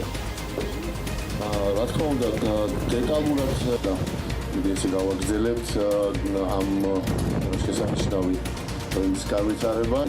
ნინი, დილა მშვიდობის რას გვიმზადებს თბილისის Open Air 2018-ში? დილა მშვიდობის ანა, მოგესალმები, მივესალმები ჩვენ მაყურებელსაც. თბილისის Open Air 2018 22-23 და 24 ივნის ფესტივალის მიმდინარე მისამართზე ლისის ტბიდან კვლავ 2 კილომეტრში ლისი Wonderland-ში გაიმართება. ზაფხულის ცხელ დღეებში თბილისის ერთ-ერთი ყველაზე დიდი რეკრეაციული ზონა 60-ზე მეტ არტისტს უმასპინძლებს. მათ შორის კი არიან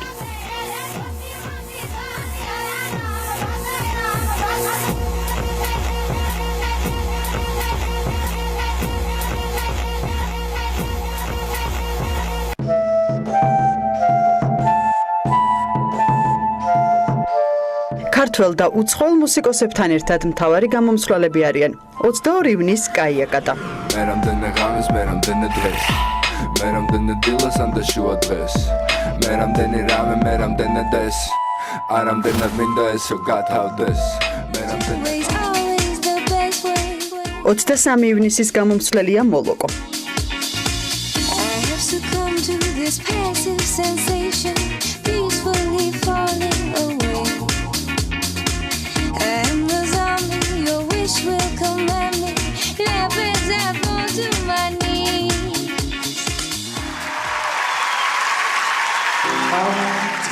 You solace, you know I care, but it's so cold and I don't know.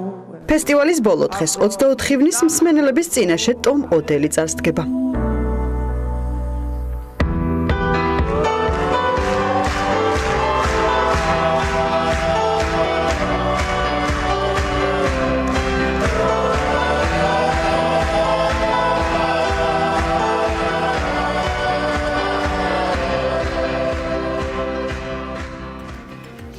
მუსიკოსების სია საკმაოდ მიმზიდველია.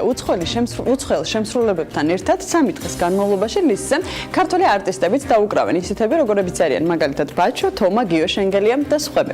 ფესტივალის სტუმრებს 4 განსხვავებულ სცენას შეუზღუდავ მუსიკალურ ჟღერადობასა და უამრავ სახალისო და გასარდობ აქტივობებს შესთავაზებს. ფესტივალზე მოსულ მსმენელს თბილისი Open Air 2018 საფესტივალო ქალაქში სრულად გამართულ ინფრასტრუქტურას დაახვედრებს. საკუთრებით დიდი მნიშვნელობა ყველას თავისი ჰედლაინერი იყოს ახლა ვიღაცისთვის ავალონია გარდენ სტეიჯზე და ვიღაცისთვის ტომოდელია მეინ სტეიჯზე და ვიღაცისთვის რა ვიცი აი ვის მე რო შეხედოთ ხა იქ მაგალითად ყველა თავისას იპოვის ახლა სუპერფლუ იქნება ეგ თუ რა ვიცი კაიაკატა არის იამაგატა როიზი მეფი ყველაზე მთავარია მსმენელი და დრაივი და გარემო და არა არტისტები. ამიტომაც შეატყობთ რომ ჩვენ აქცენტი ყოველთვის გვაქვს ამაზე.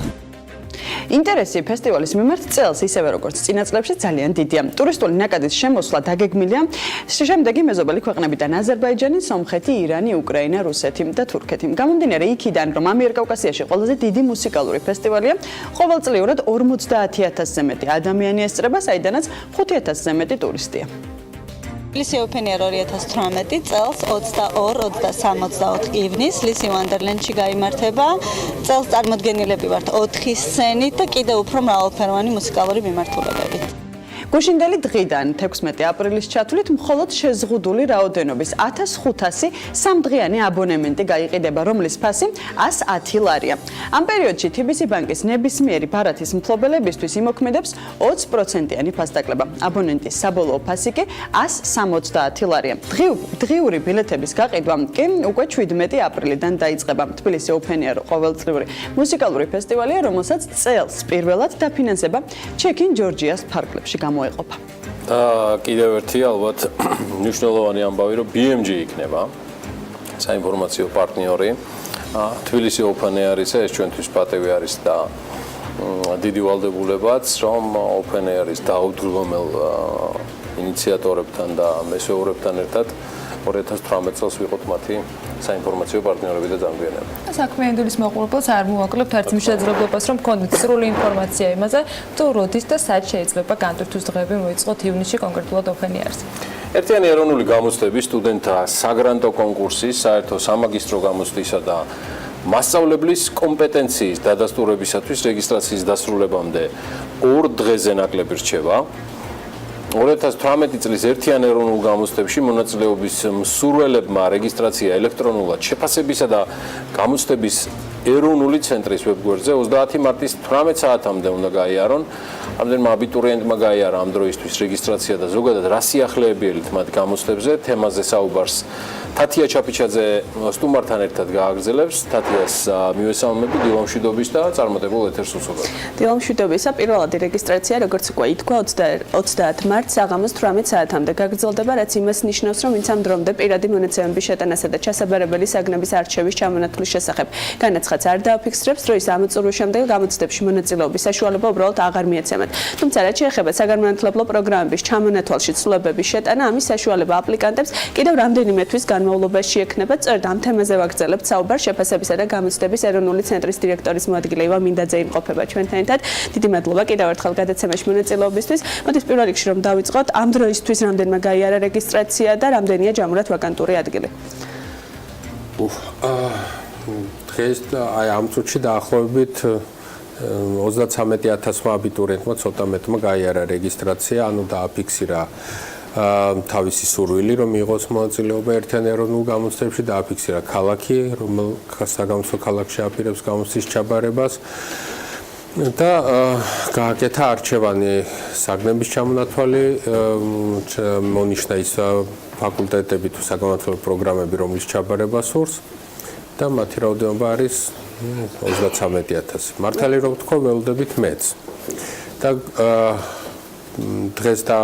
დღეს და ხვალ 6 საათამდე აქვთ ამის საშუალება. ამის შემდეგ ვეღარ დარეგისტრირდებიან ვერც მაგისტრობის სურვილები, ვერც აბიტურიენტები, ამიტომ ყველას მოუწოდებს, ვისაც გაზრახული აქვს წელს ზაფხულს გამოცდების ჩაბარება, იჩქაროს და ბოლო წამისთვის გადადებს. შენელებული ტენდენცია არ არის, ასე ვთქვათ, მზარდი, როგორც ვიცი 47000 ადგილზეა ჯამურად საუბარი და 33000 აბიტურიენტს აქვს განაცხადი, ხო, ვარცდებით.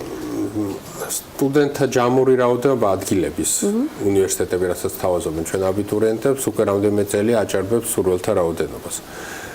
და მზარდია ეს ტენდენცია ნამდვილად. დაახლოებით 57000 ადგილი არის და ამდენი აბიტურიენტი ნამდვილად არ გვეყოლება. თუ წინა წლებს შევხედავთ, მგონია რომ აბიტურიენტების რაოდენობა სადღაც 40000-მდე გაიზრდება ამ 2 დღის განმავლობაში და კიდევ ერთხელ ბოლო წუთამდე გადადებთ რეგისტრაციას. რამეთ დღეს ხვალდილით დარეგისტრირდით არიან აბიტურიენტები, ვინც 17 საათსა და 55 წუთზე იწყებენ ამ პროცედურას. ბოლო წუთებს უნდა ვალოდებით და ნუ ჩავიგდებ თავს საფრთხეში, ვისაც რა თქმა უნდა სურს რომ გამოცდებში მიიღოს მონაწილეობა. კიდევ ერთი თემა, გასულ კვირას უბრალოდ საუბრობდით თამარ სანიკიძესთან ერთად უნივერსიტეტების ავტორიზაცია აკრედიტაციის პროგრამაზე, ვიცით რომ ეს პროცესი აქტიურად იწყება. რა ბედიელით იმ სტუდენტებს, როდამდე შეეძლებათ სტუდენტებს პროგრამების შეცვლის საშუალება სადამდე ექნებათ და იმ შემთხვევაში თუ ვერ გაიარა მათმა უნივერსიტეტმა მათმა პროგრამამ აკრედიტაცია ამ დროის განმავლობაში რა ბედიელით მათ? კი ბატონო. ხვალ თავდება რეგისტრაციის ძირითადი პირველი ეტაპი. ამის შემდეგ აბიტურიენტები ვეღარ დარეგისტრირდებიან, მაგრამ აბიტურიენტებს, უკვე დარეგისტრირებულ აბიტურიენტებს ექნებათ საშუალება, რომ შეცვალონ საგნებში ჩამონათვალი, ან ენა შეცვალონ 15 მაისამდე. ეს არის მეორე ეტაპი.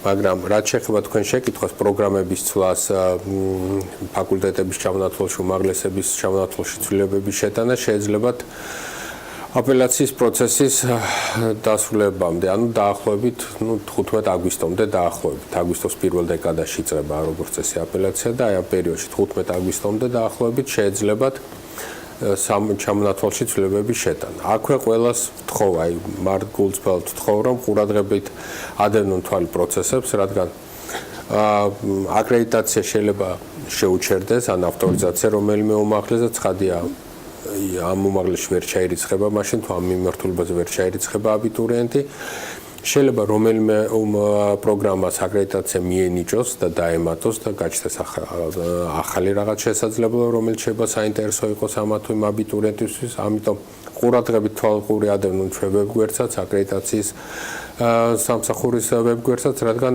ჩვენ ყისერად გამოვაქვეყნებთ ამ ინფორმაციას და ვეცდებით რომ ცოცხალი პროცესია და მიმდინარე, ასე ვთქვათ, შემონაწილე გამოაქვეყნოს. მე რამდენადაც ვიცი, ბევრი უმაღლეს უწევს ახლა აკრედიტაციას, აკრედიტაციის ცენტრი აპირებს არაგეგმიურადაც უნივერსიტეტების შემოწმებას, არ ვიცი რომლის და როდის, მაგრამ როგორც კი გვექნება რამე ინფორმაცია იმ წუთში მივაწვით აბიტურიენტებს და ამიტომ გარკვეული კორექტივები მათ ჩამონათვალს შეიძლება შევიდეს.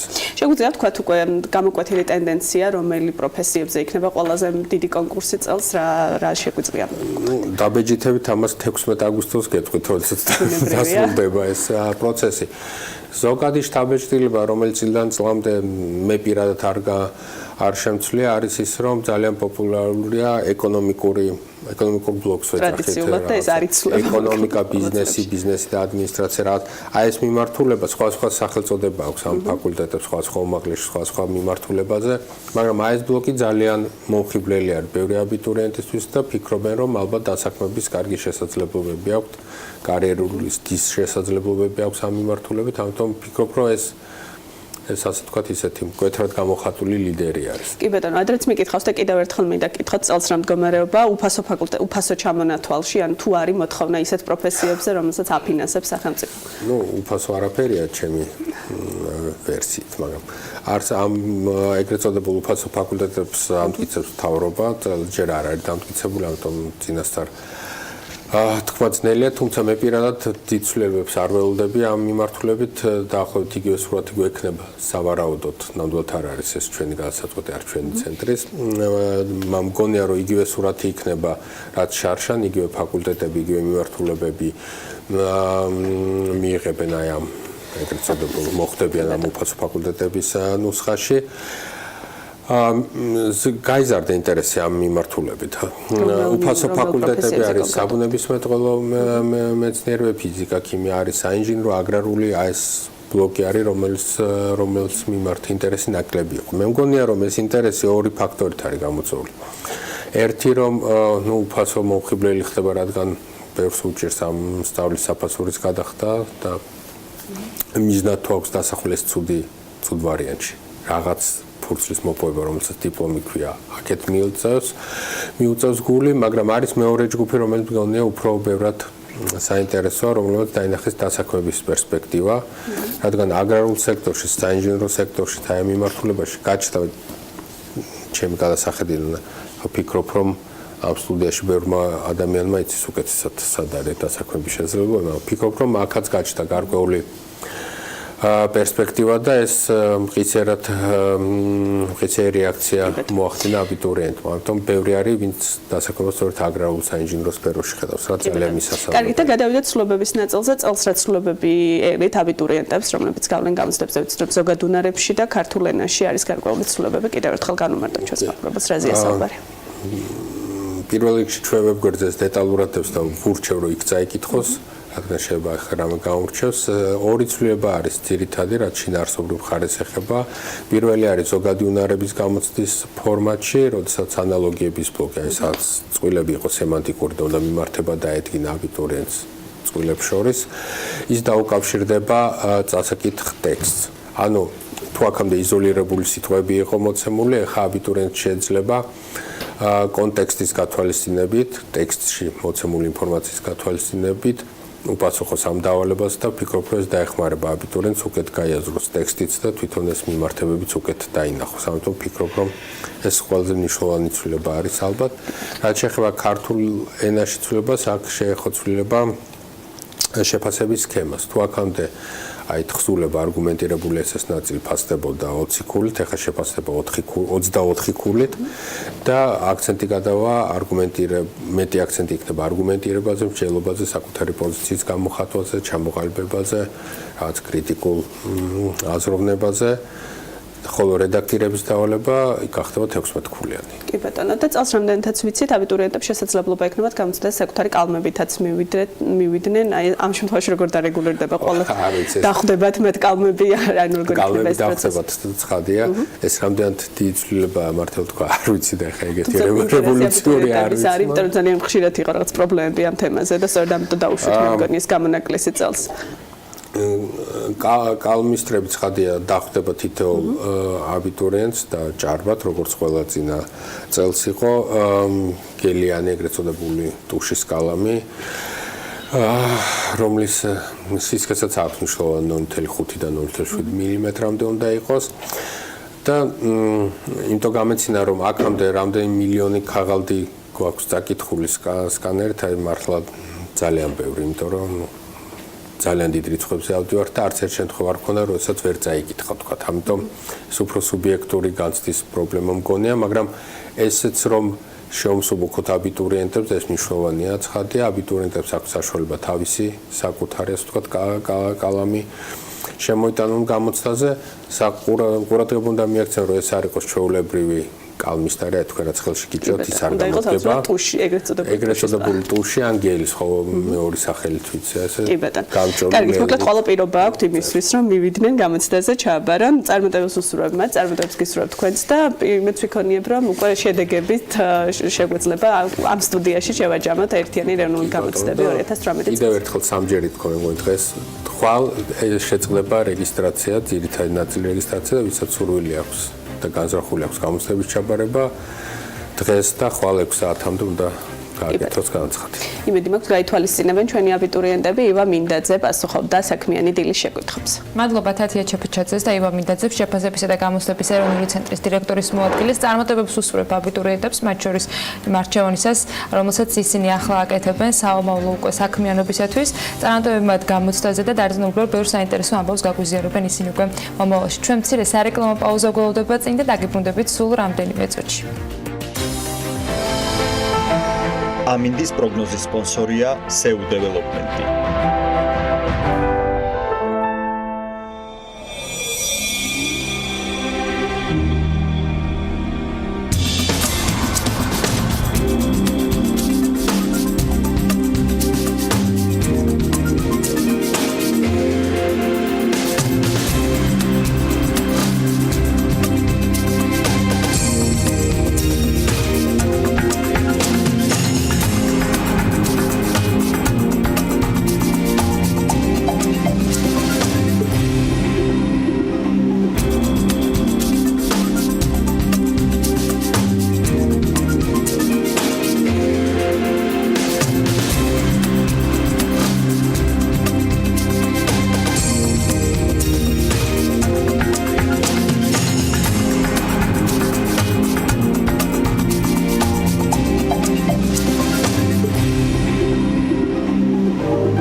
ამინდის პროგნოზის სპონსორია SEU დეველოპმენტი.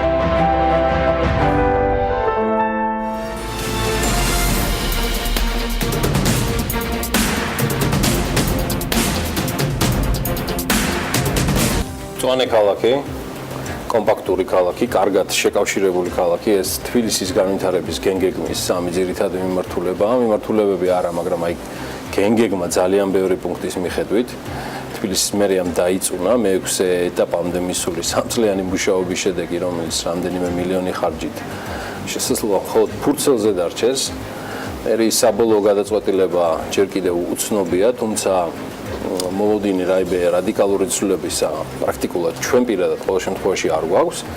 პროექტის შესახებ CT ინსტიტუტის საქართველოს დირექტორი საჯარო საბოლოო პრესკონფერენციამდე რამდენჯერმე სტუმრობდა ჩვენ საქმიან ეთერს, დღეს კი როგორც დილით, სისხამდილით ჯერ კიდევ 8 საათზე დავაანონსე. ზაზა აბაშიძე ამ შემთხვევაში მასპინძლობს ბატონ მერაბ პოლქვაძეს, რომელიც ამ გენგეგმის პროექტის თანაავტორი, ჩვენთვის გამორჩეული რესპონდენტი და ასევე ერთ-ერთი ყველაზე ავტორიტეტული არქიტექტორი გახლავთ ჩემო ბატონო. მე მივესალმები ჩვენს თანაწამყვანს ზაზა აბაშიძეს და დილამშვიდობის ბატონო მერაბ. მოგესალმებით, მეც გიორგი პრინციპში სამივე ის კომპონენტი, რომელიც ჩვენ ჩამოთვალეთ თბილისის მერიის არ აღმოჩნდა საკმარისი იმისთვის, რომ გენგეგმა ასე ვთქვათ პირდაპირ მიიღო და მას უკვე მრავალი დიდი ხნის განმავლობაში ჯერჯერობით უყურებდა, ხოლო სავარაუდოდ დღეს გავიგებთ საბოლოოდ თუ რა პასუხს გაგვცემენ, მიიღებენ თუ არა არსებულ მეექვსე ეტაპს. მე ეჭვი მაქვს, რომ სწორედ სამივე სვეტზე ექნებათ მან თავიანთი მოსაზრებები და სავარაუდოდ კრიტიკული, სწორედ ამ მიმართულებებს განვიხილავთ, როგორც უკვე შენ თქვი დღეს ბატონ მერაბთან ერთად და მე მივესალმები მას კიდევ ერთხელ. ბატონო მერაბ, სანამ ამ კონკრეტულ კითხვაზე გადავალ, მოდი საბოლოოდ თავიდანვე რომ შევაჯამოთ ეს ნაწილი, რა მოლოდინი გაქვთ დღეს თბილისის მერიისგან, გონიათ თუ არა რომ ამ მეექვსე ეტაპს ჩააგდებენ, ასე ვთქვათ და უარს იტყვიან მის მიღებაზე. ვერაფერს გეტყვით, ახლა ძნელია ამის ამოცნობა. თუმცა ჩვენ ვართ დარწმუნებული ნაშრომში.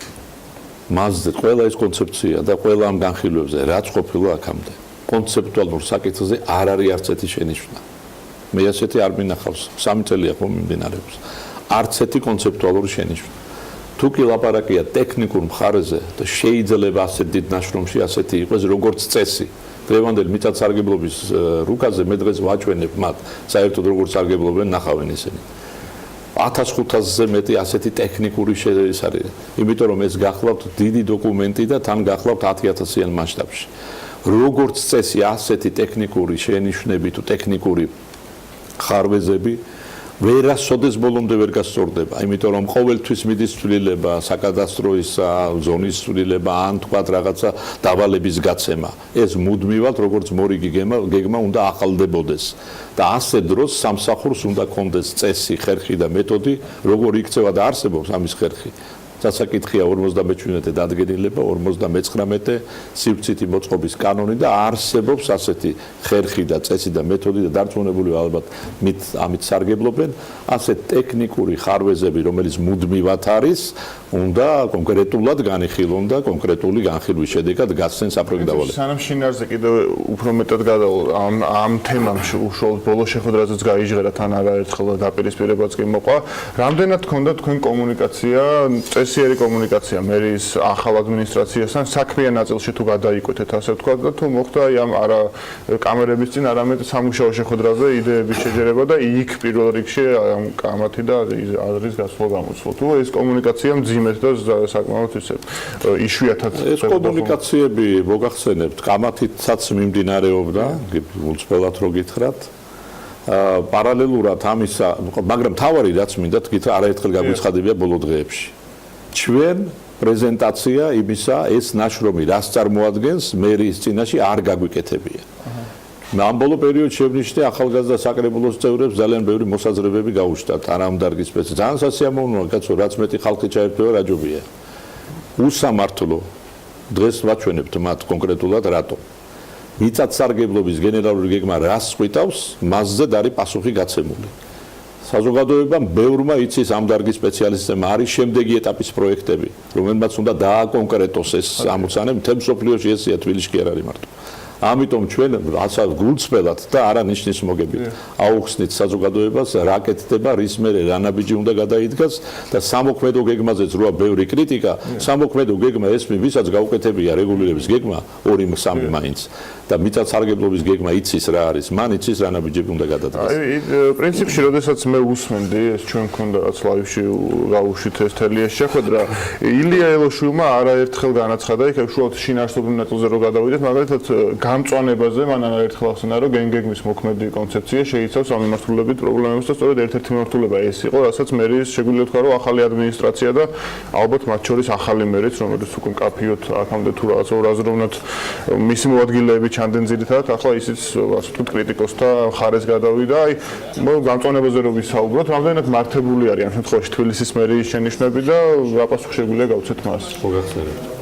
ძირითადი შენიშვნა აი თველდამ ჩამონათვალში არის ეს. გუშინ წინ და გუშინ აჩვენეს სურათები, არის სურათი შეეშალა თქვენ. მე იმას არც კი იქ რაღაც წარწერაში შეცდომა იყო. თბილისი არ ეწერა სწორად ერთ-ერთ სწორად. არ მინდა ახლა მე არ საუბრობ ნიშნის მოგებით, ყველას თავისი გზა აქვს, მაგრამ თავარი ისე თქვაც მინდა რომ ძირითადი შენიშვნა გახლავთ ეს. მიწათსარგებლობის გენერალური გეგმა და დღეს მათ ვაჩვენებთ კონკრეტულად მრავალი ევროპული ქალაქის მაგალითზე. როგორც წესი არ იხილავს ასეთ პატარა ნაკვეთებს. როგორც წესი ამ პატარა ნაკვეთების გამოდევნებას მოაქვს ის, რომ იქ სადაც დიდია გაცემულია უზარმაზარი ნებართვა. კონკრეტულ პატარა ნაწილებზე, აი 200 კვადრატი და 300 კვადრატი. ჩვენ დღეს ვაჩვენებთ ამას საზოგადოებას, რომ 200-300 კვადრატი ერთი გვიწერია განმარტებით ვარად კითხულობდათ 15 ჯერ გვაქვს წაკითხული ყველა გაიძა. პირდაპირ წერია 1 ჰექტარზე ნაკლებ ტერიტორიას გენერალური გეგმა არ იხილავს. ბერლინის მიწათსარგებლობის გეგმა საერთოდ 3 ჰექტარზე მეც არ იხილავს. პირდაპირ წერია ასეთი მცირე ნაკვეთები მიეკუთვნება მეზობელი ზონის სახეობებს. ის ითხოვს დამატებით კვლევას, რა თქმა უნდა. მათ უკვირთ ხშირად ამდენი კვლევა და კვლევა გენერალური გეგმა ის დოკუმენტია, რომელიც შემდეგ ეტაპის პროექტებს უძებს სათავეებს.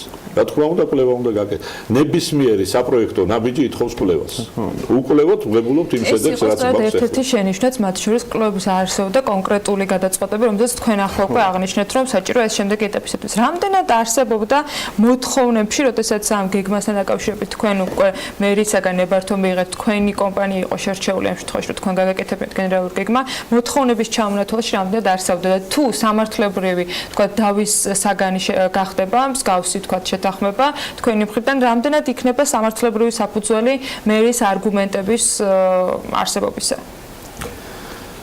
რა არის საჭირო და გენერალური გეგმა რას ითხოვს, ეს ჩვენ ვიცით კარგახანია და კარგად. ჩვენ რა კანონებიც გვაქვს, იმ კანონების ფარგლებში მოქმედებთ. პარალელურად ამის სამოქმედო გეგმა გახლავთ ის შეთანხმება, რაც არის ხელშეკრულებაში გაწერილი. ყველა სახელშეკრულებო პირობები დაცულია ამ შემთხვევაში.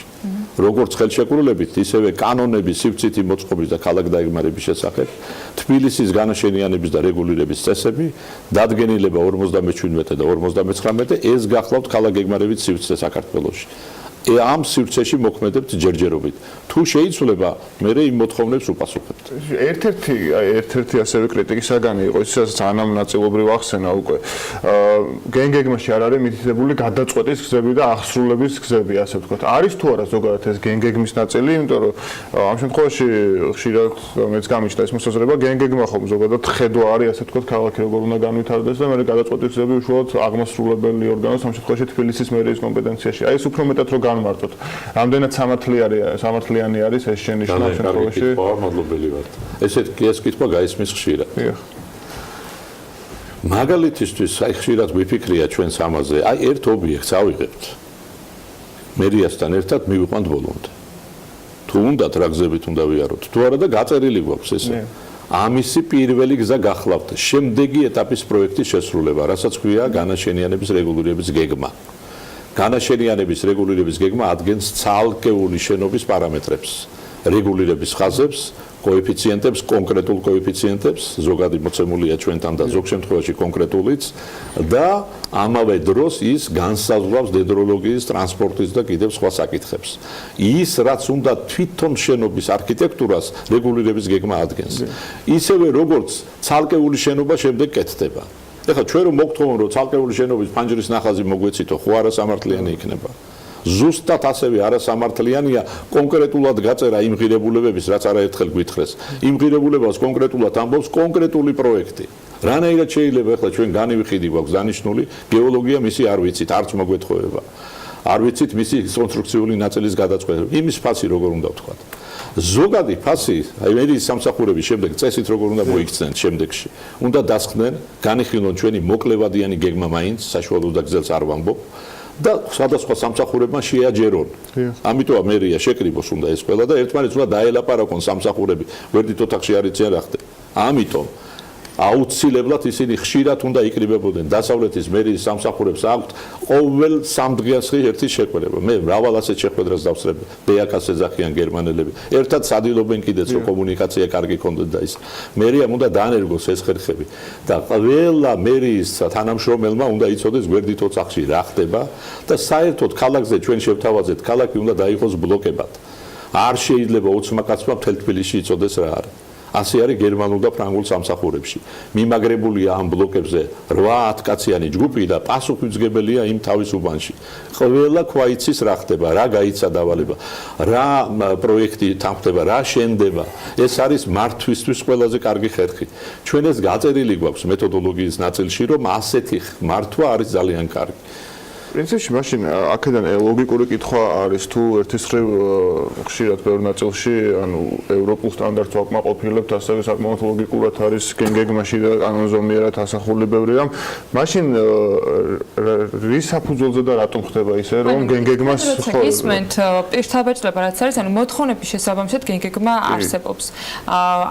ყველა პუნქტი შესრულებული. ამ შემთხვევაში მერიის მხრიდან მაშინ დაწუნების შემთხვევაში ერთადერთი მისაღები არგუმენტი შეიძლება იყოს რომ უბრალოდ გემოვნება არ ემთხვევა, მაგრამ გემოვნების არ დამთხოვა მე-6 ეტაპზე ცოტა უცნაურად ჟღერს, როდესაც ხელისუფლების წარმომადგენლებზე ვსაუბრობთ, საკრებულო არის ამდენი ადამიანი ერთდროულად ჩართული და ასე შემდეგ.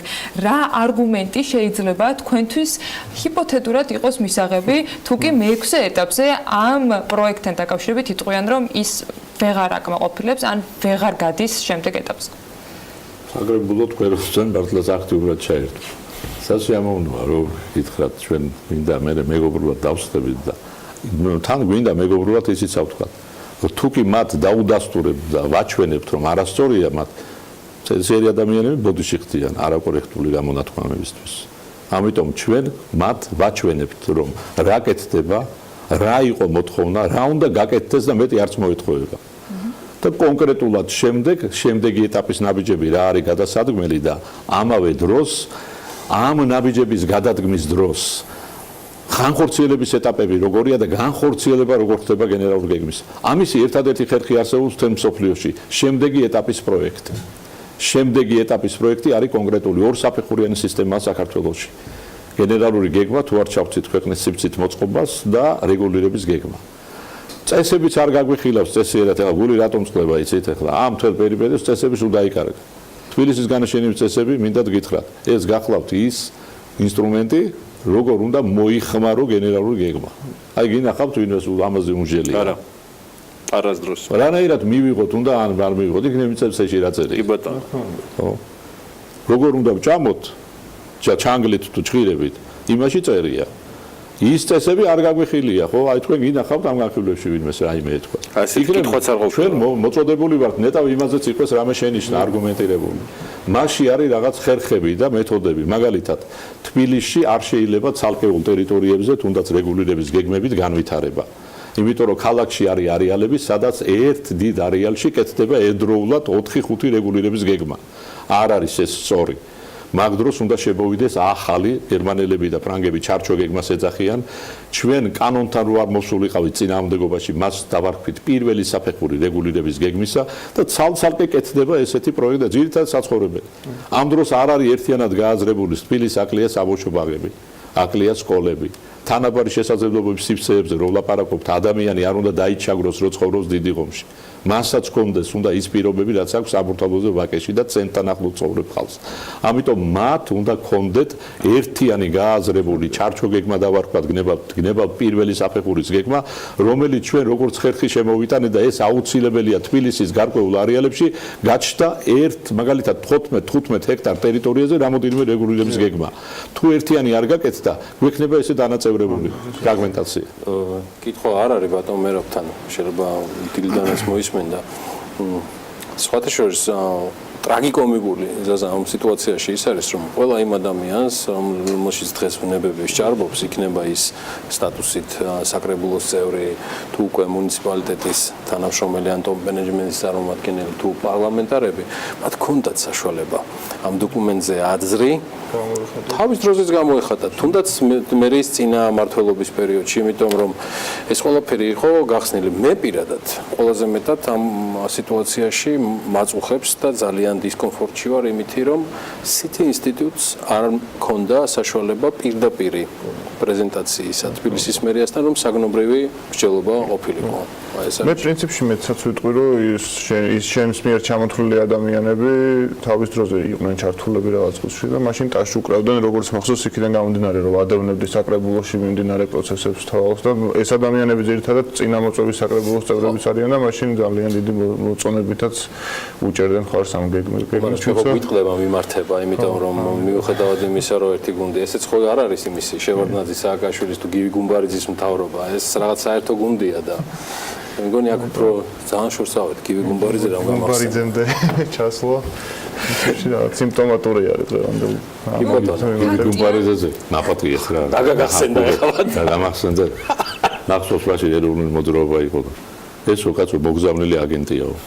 ის კაცი და აგენტი არა ვარო, მე ამდენი ვიცვალე პოლკოვნიკი გავხდიო, კაცო, აგენტები ზოგიერთები არიან. თქვენთან ერთ კითხვას დავსვამ კიდევ მოკლეს და აქ რომ იყოს მერის წარმომადგენელი ან სოციალურ ქსელში ძალიან ხშირად ამბობენ აი ამ კამათის დროს ერთ-ერთი ნაწილი არის ფრანგები, რომლებმაც ასე ვთქვათ ეს იყო უნდა შეეფასებინა ეს გეგმა და როგორც მერი აუცილებს დაიწუნეს გეგმის არაერთი ნაწილი, აი ამ კითხვაზეც რომ მოკლედ გავხსით პასუხი და შემდეგ უკვე შეჯამებისკენ წავიდეთ. შეფასების თვალსაზრისით ჯერ ერთი მადლობელი ვართ ყველა იმ ადამიანის, ვინც არგუმენტირებული შენიშვნები მოგცა და ეხლაც განწყობილი ვართ ამისთვის. ჩვენ არასოდეს არ ყოფილა შემთხვევა, გნება მაპატიეთ ეხლა, მაგრამ გინდ მედია, გინდ ვიღა, ან ყოფილიყო რაღაცა გასაცემი პასუხი და სასწრაფო რეაგირება არ მიგვეცა მათთვის. თუ ეხლაც ვინმეს ექნება არგუმენტირებული პასუხი, ჩვენ მზად ვართ. მათ შორის ფრანგი ექსპერტთან დაკავშირებით მინდა გითხრათ. ეს ფრანგი ჩვენთან მოვიდა 1-2 საათით. დაყვებოდა არქიტექტურის სამსახურის წარმომადგენელი. შემდეგ თქვა ახაზგასმით, რომ მე რო გავეცნობი ამ ნაშრომსო, აუცილებლად თქვენთან მთელი დღე შეიძლება მოგვიხდეს ყოფნა. რა თქმა უნდა, დავიტოვეთ იმედი და ჩვენ შემდეგ ის კაცი არ გვინახავს. მე არ მინდა ეხლა ეჭვები შევიტანო და ისა, მაგრამ რა ინფორმაცია მიაწოდეს, როგორ გაიგო ისა, როგორ წაიკითხა პირველ შეხვედრაზე გვესაუბრა გულწრფელად მინდა გითხრათ. მაგრამ რო წაიკითხავს მე უნდა ნახო მაგალითად მათ ხაზგასმით უთხრეს და დღესაც ყოველ დღე გაიძახიან. რკინიგზას ესენი აუქმებენ. ჩვენ არ დაგვიმალია არასოდეს. ჩვენ იქ გვინდოდა ესბანი და ჩქარი ტრამვაი. შეიძლება დრო მოვიდეს ეს დადასტურდეს კიდეც, მაგრამ რა კიღა გენერალური გეგმა გვინდა იყოს მოქნილი და ტრანსპორტის საკითხი განსაკუთრებით რკინიგზისა ეს არ არის მარტო თბილისის გადასაწყვეტი. აი რამოდენიმე პორტის განახლება ხდება, ლოჯისტიკის საკითხები ითხოვს რაღაცას კიდე. რკინიგზას ქვეყნის მასშტაბით ექნება მოთხოვნები და რაღაც წინადადებები ბუნებრივია, ეს ქვეყანასთან ერთად უნდა გადაწყდეს. ჩვენ ამიტომ გენერალური გეგმა რო იყოს მოქნილი და უპასუხოს იმ გამოწვევებს, რაც პერსპექტივში შეიძლება იყოს და რკინიგზაშიც ხდება განვითარება ბუნებრივია. შესაძლებელია ესბანი იყოს, შეიძლება იყოს ჩქარი ტრამვაი, შეიძლება სამგზავროც კი დარჩეს, იმიტომ რომ თვითონ რკინიგზის მოდიფიკაცია ხდება იცით თქვენ, ამიტომ ჩვენ დავტოვეთ დერეფანი სატრანსპორტო, რომელიც მოქნილი გადაწყვეტაა და კონკრეტული თემატური პროექტმა დაადასტუროს რა არის უფრო უპრიანი. ამიტომ ყოველ დღე გაიძახიან, ხან მგონია შეგნებულად ხო გვიწერია ხაზგასმით ორჯერ და სამჯერ უთხარით მეოთხე ტომის ეს ნაწილი წაი. კოლევებშიო ხო გაქვთო აიო ესბანი და ზოგ შემთხვევაში რაღაც გვაქვს როგორ და ვარიანტებს ვიხილავდით. მათ შორის როგორც ლოგიკური ადამიანები საწინააღმდეგო ასსაც უსმენდით და აღიარება რაღაცის ან კორექცია უფრო დიდი ღირსება ადამიანის ვიდრე ჯიუტად რაღაცის ახლა ჩვენ მოვისმინეთ არაერთი ექსპერტი უცხოელიც და ქართველებიც.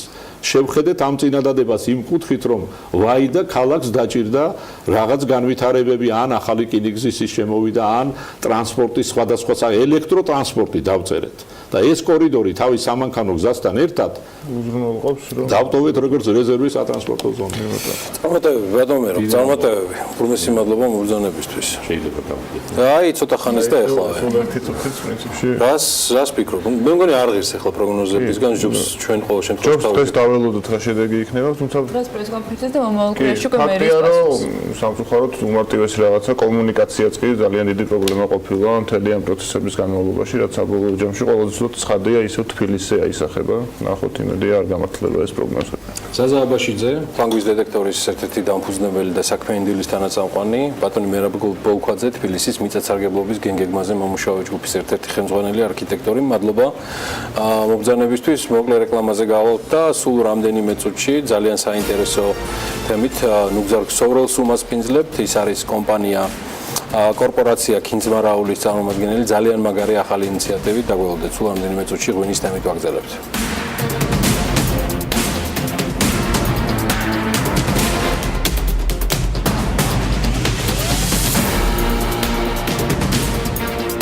საქართველოს ტურისტულ ინფრასტრუქტურას ძალიან მალე კიდევ ერთი და სხვა შორის ძალიან ბევრი მიზეზით გამორჩეული და განსხვავებული ლოკაცია ემატება.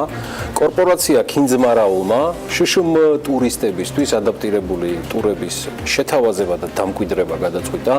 სრულად გამართული კომპლექსის, ანუ მთელ კომპლექსია საუბარი. ადაპტირებისთვის კომპანიას რამდენიმე $1000 ინვესტიცია დასჭირდა, თუმცა ჩვენ რასაც გადავხედეთ და მიზეზი დღევანდელი თემის არის ის, რომ სტუმრებს არც გასული წლის შედეგები თუ ჩიოდნენ, ჯამში 2017 წელს მხოლოდ კორპორაცია ქინძმარაულს 46000-ზე მეტი ტურისტი ეწვია.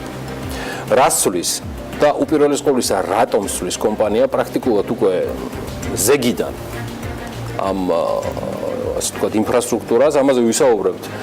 ჩემს მიერ დაანონსებულ სტუმართან ნუგზარ ქსოვრელი კორპორაცია ქინძმარაულის გენერალური დირექტორი არის ჩვენთან ერთად.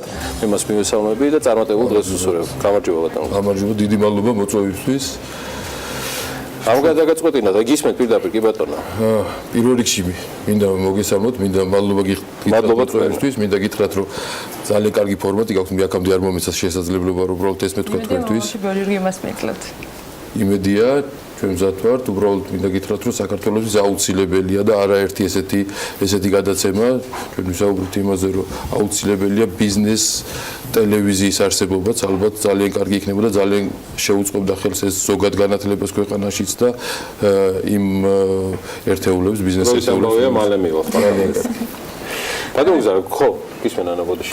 პრინციპში გავიმეორებ შენს კითხვას, იმიტომ რომ როცა თქვენს და თქვენი გადაწყვეტილების შესახებ ინფორმაციას ვეძებდით, ძალიან საინტერესო იყო პასუხი კითხვაზე, რატომ გადაწყდა, რომ ძალიან მასშტაბური პრინციპში დამატებითი ინვესტიცია განგახორციელებინათ იმისთვის, რომ შეზღუდული შესაძლებლობის მქონე ადამიანებს თქვენს ბიზნესში თავი კომფორტულად ეგრძნოთ. თან გასული წელი არ ყოფილა პატარა მონაგარით დასრულებული, რამდენიმე 47,000-მდე სტუმარს უმას მიძლეთ.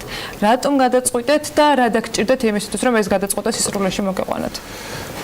დიახ, ძალიან კარგი თემა, დიდი მადლობა ამისთვის. მე ვფიქრობ, რომ საქართველოში სამწუხაროდ არ არის ეს თემა ყოველ შემთხვევაში ისეთნაირად აქტუალური, როგორც უნდა იყოს, იმიტომ რომ შეზღუდული უნარების მოქალაქეები არიან აბსოლუტურად ყველანაირად იგივე მოქალაქეები, როგორც ჩვეულებრივი მოქალაქეებია, ამიტომ აუცილებელია მე ვთვლი და სახელმწიფომაც იზრუნოს და თითოეულმა ბიზნეს ოპერატორმა თუ თითოეულმა მოქალაქემ. ჩვენ გქონდა შარშან ძალიან წარმატებული წელი 46,000-ზე მეტი, 47,000-თან ახლოს ტურისტი, რომელიმაც გაიარა დეგუსტაცია, ესე იგი ის არა უბრალოდ ვინც შემოვიდა და დაათვალიერა, არამედ ვინც ჩვენთან დააგემონაღვინო, შემოვიდა და ეს საკმაოდ კარგი მაჩვენებელია. ჩვენ თუ ჩავთვლით იმას, რომ საერთოდ ღვინის ტურიზმი საქართველოში არ არის ძველი ტურისტების ეტაპზეა შეგვიძლია ვთქვათ. ჩვენ უნდა ვთქვათ, რომ რუსეთთან ომმა საკმაოდ დაწია ეს ყველაფერი და საკმაოდ დიდად არის დამოკიდებული პოლიტიკურ სიტუაციაზე, თუმცა საკმაოდ სწრაფად მოხდა ამის განვითარება, ამას რა თქმა უნდა შეუწყო ხელი იმანაც, რომ თვითონ სახელმწიფოს ერთ-ერთი პრიორიტეტია და საკმაოდ სწორი მიმართულებით ხდება მუშაობა. ასევე მინდა ვთქვა, რომ თვითონ ძალიან ბევრმა კომპანიამ დაიწყო ამაზე ზრუნვა, ამაზე პრიორიტეტები გადაიტანა უკვე შიდა გაყიდვებზე და ტურიზმზე, ამიტომ თავი შედეგი რა თქმა უნდა დადო. ჩვენ უნდა გითხრათ, რომ საალცას ზრდა ტურიზმის მიმართულებით ჰქონდა 47% 2016 წელთან მიმართებაში 2017 წელში. ჩვენ ვთვლით, რომ პირველი ორი თვის მონაცემებით ტურიზმში ზრდა კიდევ 45% გვაქვს, ამიტომ ვთვლით, რომ წელს გამოდის რამდენი წელი? თუ ხეშად ბატონო გზარო. წელს ჩვენ ვიცი რომ მოლოდინი მეტის გაქვთ ვიდრე 55,000-მდე უნდა ავიდეთ. თუ შესაძლებლობებით განვითარება მოვასწარეთ ჩვენ ყველა პროექტი, იმიტომ რომ მოგეხსენებათ რომ ერთი არის რომ ტურისტების ნაკადის მოზიდვა, მეორე ამ ნაკადის მიღება და მართვა. გამკლავება. მან არის რა თქმა უნდა პატარ-პატარა პრობლემები, რომელსაც ვფიქრობ, რომ გადავწყვიტოთ, თუმცა უნდა გითხრათ, რომ დრო ამისთვის საკმაოდ მწირია, იმიტომ რომ ჩვენთან ზამთარშიც არ ჩერდება ტურისტული სეზონი, ამიტომ ხდება პარალელურ რეჟიმში რაღაცების გაკეთება, თუმცა ძალიან მარტივი არ არის ეს ყველაფერი. რაც შეეხება შეზღუდული უნარების მოქალაქეებს, ჩვენ გქონდა შარშან რამდენიმე შემთხვევა, მათ შორის საკმაოდ საინტერესოა ჩვენ გვაქვს შვილობილი საწარმოო ჩვენი შატო ყვარელის სასტუმრო, ასევე გვაქვს ჰოსტელი ყვარელი ინი. რომელიც თანაც ძალიან ხშირად გვაქვს ტურისტულ კომპანიებთან და ტუროპერატორებთან შეხება, რომლითაც ხშირად აქვთ ეს პრობლემა, რომ საქართველოში ვერ ჩამოყავთ ან შეზღუდული რაოდენობის, შეზღუდული უნარების პირები ჩამოყავთ. მინდა გითხრათ, რომ როდესაც ჯგუფში ერთი პირი მაინც არის ესეთი, მთელ ჯგუფს უძნელდება ურთიერთობა და მეორე, ჩვენ შარშან გქონდა ორჯერ ესეთი შემთხვევა, როდესაც უბრალოდ ბავშვი მოვიდა შეზღუდული უნარებით, ეტლით და ფაქტიურად გაუჭირდა გადაადგილება. ჯგუფი მოძრაობდა და ბავშვი და მშობლებიც რაღაცა სოლიდარობის ნიშნად აღარ შევიდნენ ტურზე და საკმაოდ მძიმეა ეს შესახედად, იმიტომ რომ ჩვენ პირველ რიგში ყველა ადამიანები ვართ და მერე ხდება ამ ყველაფერს. ამიტომ წელს მოხდა დაახლოებით $250,000 ინვესტირება იმისთვის, რომ ადაპტაცია გავუკეთებინა ჩვენი მარნისთვის, რომ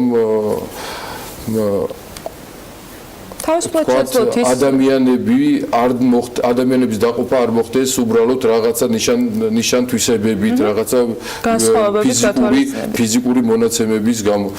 ვფიქრობთ, რომ ჩვენ უკვე აპრილის შუა რიცხვებიდან უკვე შევძლებთ შეზღუდული უნარების ადამიანების მიღებას. ამის ძალიან კარგი საშუალება მოგვეცა ახლა დაანონსება.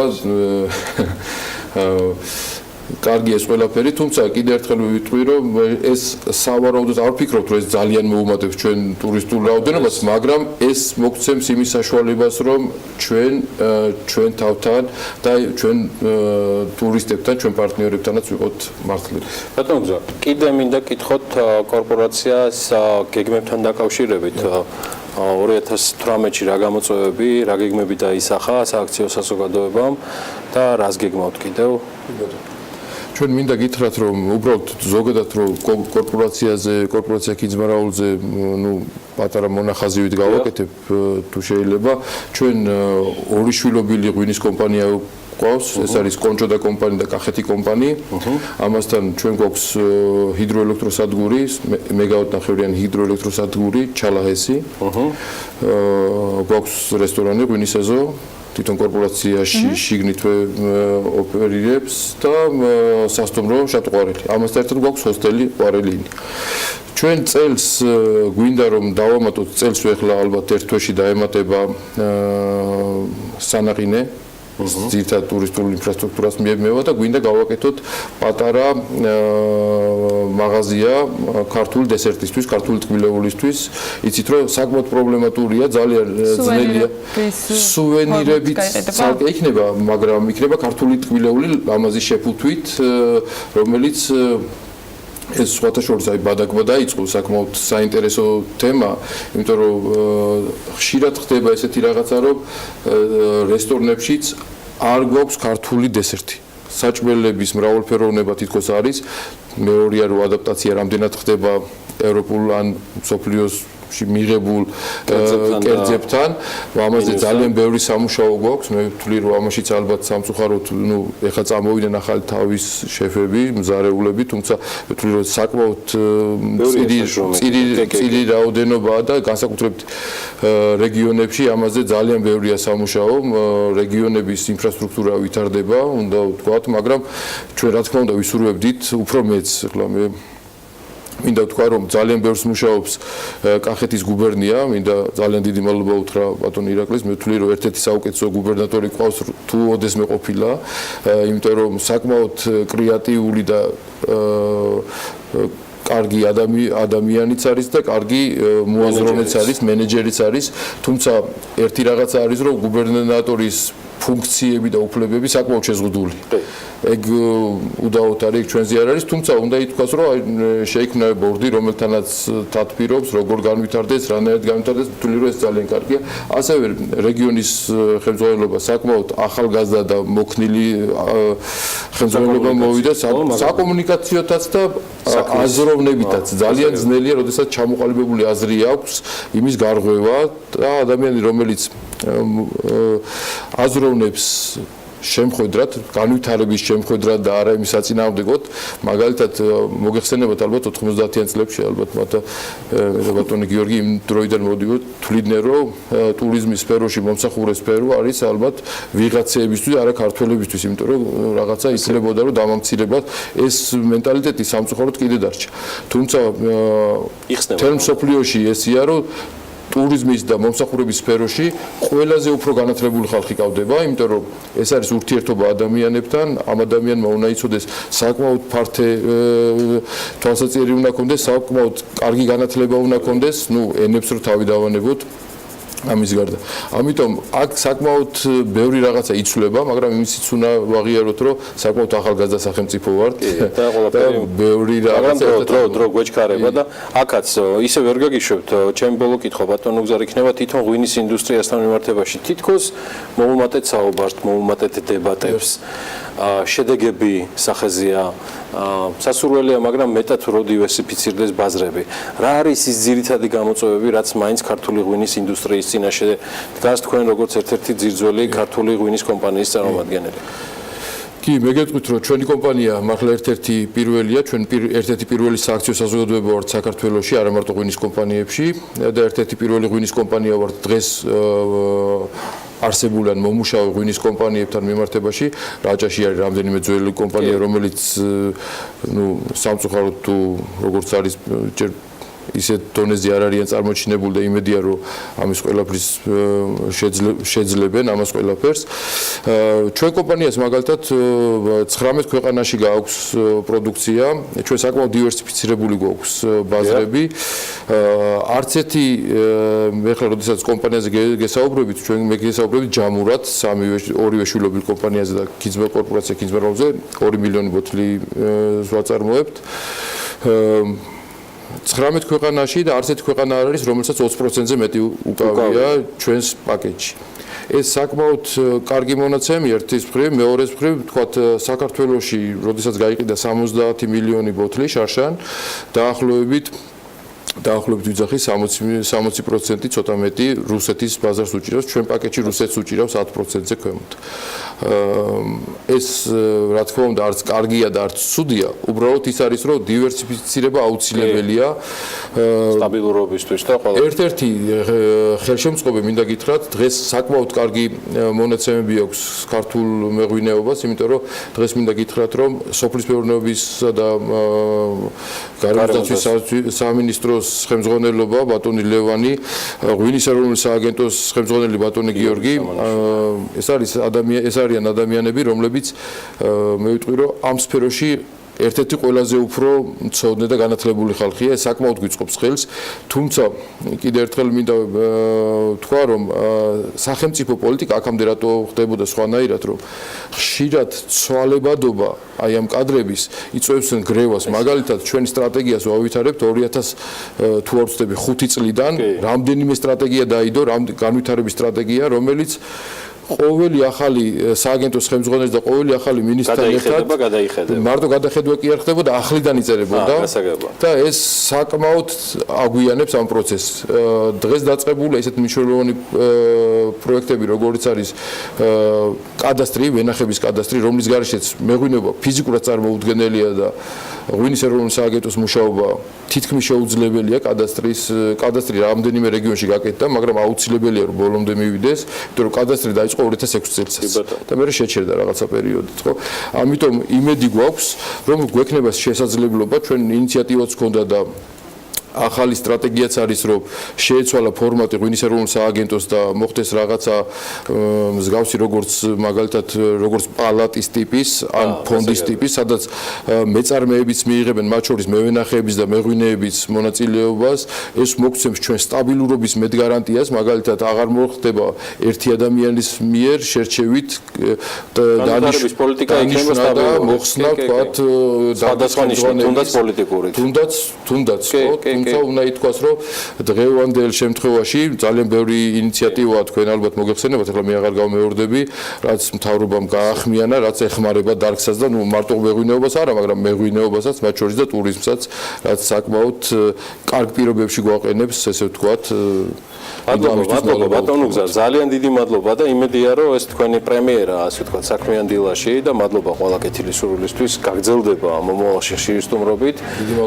ის რაც ასე ამ შემთხვევაში აღარ განავრცო მიგზავრსოულმა კორპორაცია კინძმარაულის გენერალურმა დირექტორმა, მე დავამატებ ჯერ კიდევ 1991 წელს სააქციო საზოგადოება ჩამოყალიბებული კორპორაცია კინძმარაული იმ პერიოდიდან მოყოლებული, როცა ჯერ კიდევ ვაუჩერიზაციის ეპოქა იყო, ჩამოყალიბდა სააქციო საზოგადოებად არჩეულებრივი გუნდი დამფუძნებლებისა და მენეჯმენტისა, რომელიც დღემდე ავითარებს ამ ერთ-ერთ ყველაზე ძირძველ ღვინის ქარხანას, თამაზ კენჭაშვილის ხელმძღვანელობით, დღესაც ჯანზეა, როგორც მითხრა აგერ ბატონმა ნუგზარმა და აგერ მოკითხვას უთვლი მას საქმიანი დილის სტუდიიდან და ბარაქალა და მეტი შემოსავლები თქვენ და წარმატებები ქართულ ღვინოს. დიდი მადლობა, რომ ინარჩუნებთ ქართული ეკონომიკის სიმძლავრეებს და ავითარებთ მას და შესაბამისად ქართულ პროდუქციას ასე არეკლამირებთ უცხოურ ბაზრებს.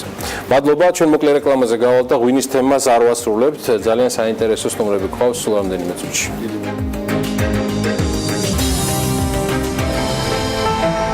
ამინდის პროგნოზის სპონსორია SEU დეველოპმენტი.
ამინდის პროგნოზის სპონსორია SEU დეველოპმენტი.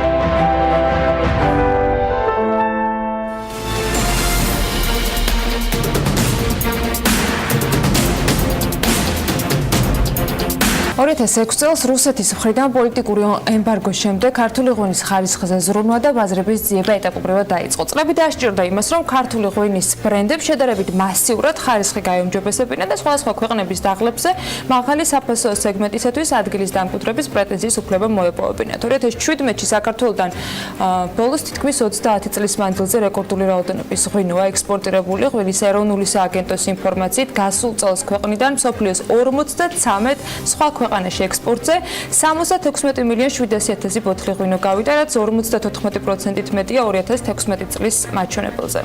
კარგი, რახან რუსული ემბარგო ახსენეთ, უნდა აღინიშნოს ისიც, რომ ეს ბაზარი დღეს ქართველი მწარმოებლებისთვის ღიაა. თუმცა საბედნიეროდ ერთადერთ ან მით უმეტეს მთავარი გასაღების არეალი ნამდვილად არ არის. ქვეყანა აქტიურად მუშაობს ზოგადად ქართული ღვინის როგორც კულტურის მსოფლიოსთვის წარსადგენად და ღვინის სამშობლოდ საქართველოს უკეთ პოზიციონირებისთვის, მოდი ესე ვიტყვი, ისეთი კულტურის ქვეყნების გვერდ ჩვენი პროდუქტის პოზიციონირება, როგორც საფრანგეთი, იტალია, თუდაც დიდი ბრიტანეთია, ეს განსაკუთრებული გამოწვევების წინაშე გვაყენებს და არც ის არის დასამალი, რომ ჯამში მაინც პრემიუმ ხარისხის ღვინოები განსაზღვრავს საბოლოო ჯამში ჩვენს იმიჯს და შესაბამისად გაყიდვებსაც 15 წელია რაც სხვადასხვა ბიზნესების მართვით ფლობით მათ შორის ცნობილი ლაშა პაპაშვილი მაღალი ხარისხის ღვინოებს სწავლობს.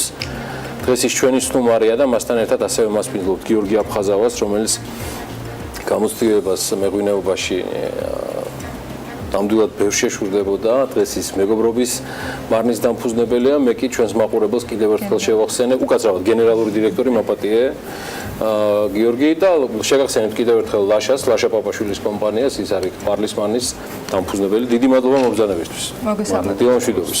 თავში ვახსენეთ პრემიუმ კლასის ღვინოების მნიშვნელობა ბაზარზე და ზოგადად ჯამში ექსპორტიდან მიღებული შემოსავლებისთვისაც. დღეს საქართველოში რამდენად მყარად ვართ ამ ნაწილში წარმოდგენილი, პატონლაში თქვენი აქცენტი თავიდანვე იყო, რომ პრემიუმ კლასის ღვინო ყოფილიყო და ერთ-ერთი ჩვენი ჟურნალისტის Facebook ჩანაწერს ვკითხულობდი, რომ ვენახი ისე იყო მოვლილი ჯერ კიდევ წლების წინ, როცა საქართველოში მსგავსი ფაქტები არ არსებობდა, პირველად როდესაც ვესტუმრე. ეს იყო მთავარი განსაზღვრა, როდესაც თქვენ ამ სფეროში ходить მიუხედავად იმისა, რომ ბევრი სხვა ბიზნეს მიმართულებით ხართ აქტიური. რატომ გადაწყვეტეთ, რომ აქცენტი გააკეთებინათ? არა, ვთქვათ, უფრო მეტ შემოსავალზე ან მეტ წარმოებას და გადასულიყავით პირდაპირ პრემიუმ კლასის ღვინის წარმოებელთა კლასში. ნუ ეხლა იცით, სოფლიო ბაზარზე რაც ხდებოდა, ჩვენ თვითონ ქვეყანა მივეკუთვნებით ძველი მეღვინეობის ქვეყანას, იმათ რიგში როგორიც არის საფრანგეთი, იტალია, თქვენ ბრძანეთ და არა ვართ ახალი მეღვინეობის მიმართულებები, როგორც არის თქვა ავსტრალია, თუ ჩილე, თუ ახალი ზელანდია. ამდენად აუცილებელია, რომ ჩვენ ამ სეგმენტში რაღაცა სიტყვა ვთქვათ, იმიტომ რომ ისტორიულად ესეა, ისტორიული ფაქტია, რომ ეს ქვეყანა ღვინოს აწარმოებდა ოდითგანვე და უბრალოდ აკვანია სოფლიო ღვინის ინდუსტრიის. რამდენად არის საქართველოს ბაზარზე ასეთი ტიპის ღვინოების მრავალფეროვანი არჩევანი? თქვენთვის ეს რამდენად იყო ქართული ბაზრისთვის მათ შორის საინტერესო პოზიციონირება? ძალიან რთული არის, ძალიან გრძელვადიანია საერთოდ ღვინის ბიზნესი მოგეხსენებათ და ჩვენ ახლა ნამდვილად არა ვარ წარმოდგენილი ამ სეგმენტში, არც სოფლიოში და არც შეგნით ბაზარზე ამდენად როგორც ქვეყანას, ასევე თითოეულ მეწარმეს ძალიან ბევრი აქვს საკეთებელი. თქვენთვის რა იყო მთავარი გამოწვევა? იცით რა ეს თქვა ფრანგული ღვინო, რომელიც ფლაგმანი არის მსოფლიოში პრემიალური სეგმენტისა, არის ძალიან დიდი მხარდაჭერა სახელმწიფოს. პრაქტიკულად ვერ ნახავთ თქვენ მარკეტინგულ აქციებს, მეტი ინფორმაციას ქვეყნის პრომოუშენის წარმოებელი. ვერ ნახავთ თქვენ ან ლიაფით როჩილდის პირდაპირ მარკეტინგს ან შატო მარგუსი. ამას ქვეყანა თვითონ შექმნა ქვეყანა ის გარემო, რომ ჩვენ პრემიალური სეგმენტი ზოგადად კულინარიაში აქვს პრეტენზია ფრანგებს, რომ არიან სოფლიო ფლაგმანები, მაგრამ განსაკუთრებით ღვინოში, მხოლოდ ბორდო ღვინის ბრუნვა არის 8 მილიარდი. წარმოიდგინეთ, ეს არის კახეთი და ბორდო არაფერი არ არის, მხოლოდ ბორდო არ არის საფრანგეთი, იცით, თქვენ არის უამრავი სხვა რეგიონი, არაფერს ვამბობ ბურგუნდიაზე. იქ 120 მწარმოებელია, თქვათ რა არის მნიშვნელოვანი, თქვათ 1.30 ზუსტად ვერ ვიტყვი 30-40 წლის წინ აკრძალეს ჭაჭა. ზოგადად ჭაჭის გადამუშავება აგზავნა ქვეყანამდე ეს წინათაობა გამოვიდა გამოსვლები იყო რომ ჩვენ ჭაჭა გვიყვარს რატო გვიგრძელება სავალევინე ჭაჭა ეთანხმები თუ არა თეზას რომ პრემიალური სეგმენტი მაინც ჯამში აი რაც ჩვენ ქონდა შესავალში ვიდრე თქვენ წარგადგენდით მაინც არის გამსაზღვრელი ვერვის ინდუსტრიის ანუ არის ესე გადამტეხრა განსაზღვრელი არ არის ავტორიტეტისთვის არის განსაზღვრელი თუ გინდა ჩვენ მაღალ სეგმენტში ვითამაშოთ ესე ვთქვათ აი წინა თავრობასთანაც ქონდა შეხვედრები და მასაც დიდი სურვილი აქვს რომ ჩვენი გვიღვინოები $2-3 არ ეყიდებოდეს თუმცა რეალობა სხვა არის გიორგი რა ხდება მეგობრობის მარანში კარგი ხანია არ ყოფილა მაგრამ სხვებისგან განსხვავებით ორჯერ მოვასწარი თქვენთან ყოფნა პირველში დიდი მადლობა მადლობა თქვენ რომ ხართ ჩვენთან ერთად ძალიან საინტერესო თემა არის მეგობრობის მარანში საკმაოდ ახალგაზრდა კომპანია მოგიხსენებათ ბევრი პროცესი მიმდინარეობს სხვადასხვა მიმართულებით არის როგორც იცით ალბათ ორი ბრენდი გვაქვს ერთი არის იკანო რომელიც მედიუმ სეგმენტში მიდის და უფრო ახალგაზრდული პროდუქტი არის და გვაქვს ნელქარის რომელიც არის პრემიალური ღვინო რამოდენიმე ანუ პროდუქტი გვაქვს ანუ SKU რასაც ვეძახით სხვა ღვინო ამ ბრენდში და გვაქვს აგრეთვე ღვინის ტურიზმის მიმართულება ეს ორი თქოთ კომპანიის შესახებ როგორც ესეთი ვავითარებთ სხვადასხვა გზებს რომ მოვიზიდოთ ერთი პირველ რიგში აი ეს გარკვეული სეგმენტის ხალხი რომელიც შემდეგ უკვე მოგვეხმარება ჩვენი პრემიალური პროდუქტის გაყიდვების გაზრდაში ერთი როგორც ადგილობრივ ასევე საერთაშორისო და მეორე ანუ ვახორციელებთ რაღაც გარკვეული სახის მარკეტინგულ მიმართულებას რომელიც უფრო მიმართულია აი ამ მედიუმ სეგმენტის იკანოს ბრენდზე ეს რაც შეეხება თვითონ კომპანიას თემას რაც შეეხება ზოგადად ძალიან ფართი თემაა ალბათ არც მეყოფა რეგლამენტი ამაზე არ გვიხსენებია დასაწყისში რეალურად რუსეთის ბაზარიდან მოთხოვნა პრემიუმ კლასის ღვინოზე არ ყოფილა თუმცა აი ეს ნაწილი როცა შესავალში ვახსენეთ დღეს რომელი ბაზრები არის ესეთი რომელიც მსგავს მოთხოვნას ან შესაძლებლობას გვიჩენს საერთოდ საქართველოში იმიტომ რომ ერთი არის რომ შეიძლება რაღაცაზე მუშაობა დაიწყოს მაგრამ თუ არ შეიცვლებოდა ის თქვა წლების განმავლობაში რაც მოხდა 2006-დან მოყოლებული ნაწილი ბუნებრივად და ნაწილი სწორედ ამ ხელოვნური მიზეზებით უბრალოდ არც ხდება და პოზიციონირება ამ ნაწილში, ხო? დღეს რომელი ქვეყნები გთხოვენ ან გვაძლევენ შესაძლებლობას რომ რეალურად შევთავაზოთ პრემიუმ კლასის ღვინოები? ცოტა ისტორიულად ვეცდები ამ კითხვას პასუხი გავცეთ. ის 2006 წლის მოვლენები რაც იყო და ასე შემდეგ ერთი ხრივ კი იყო ეს სუდი ზოგადად საქართველოს იმიტომ რომ გაყიდვები ანუ ექსპორტი შემცირდა საკმაოდ რადიკალურად რადგან მიმული ვიყავით რუსეთზე ხარისხი საკმაოდ დაბალი იყო და ასე შემდეგ ბევრი მიზეზი ჰქონდა.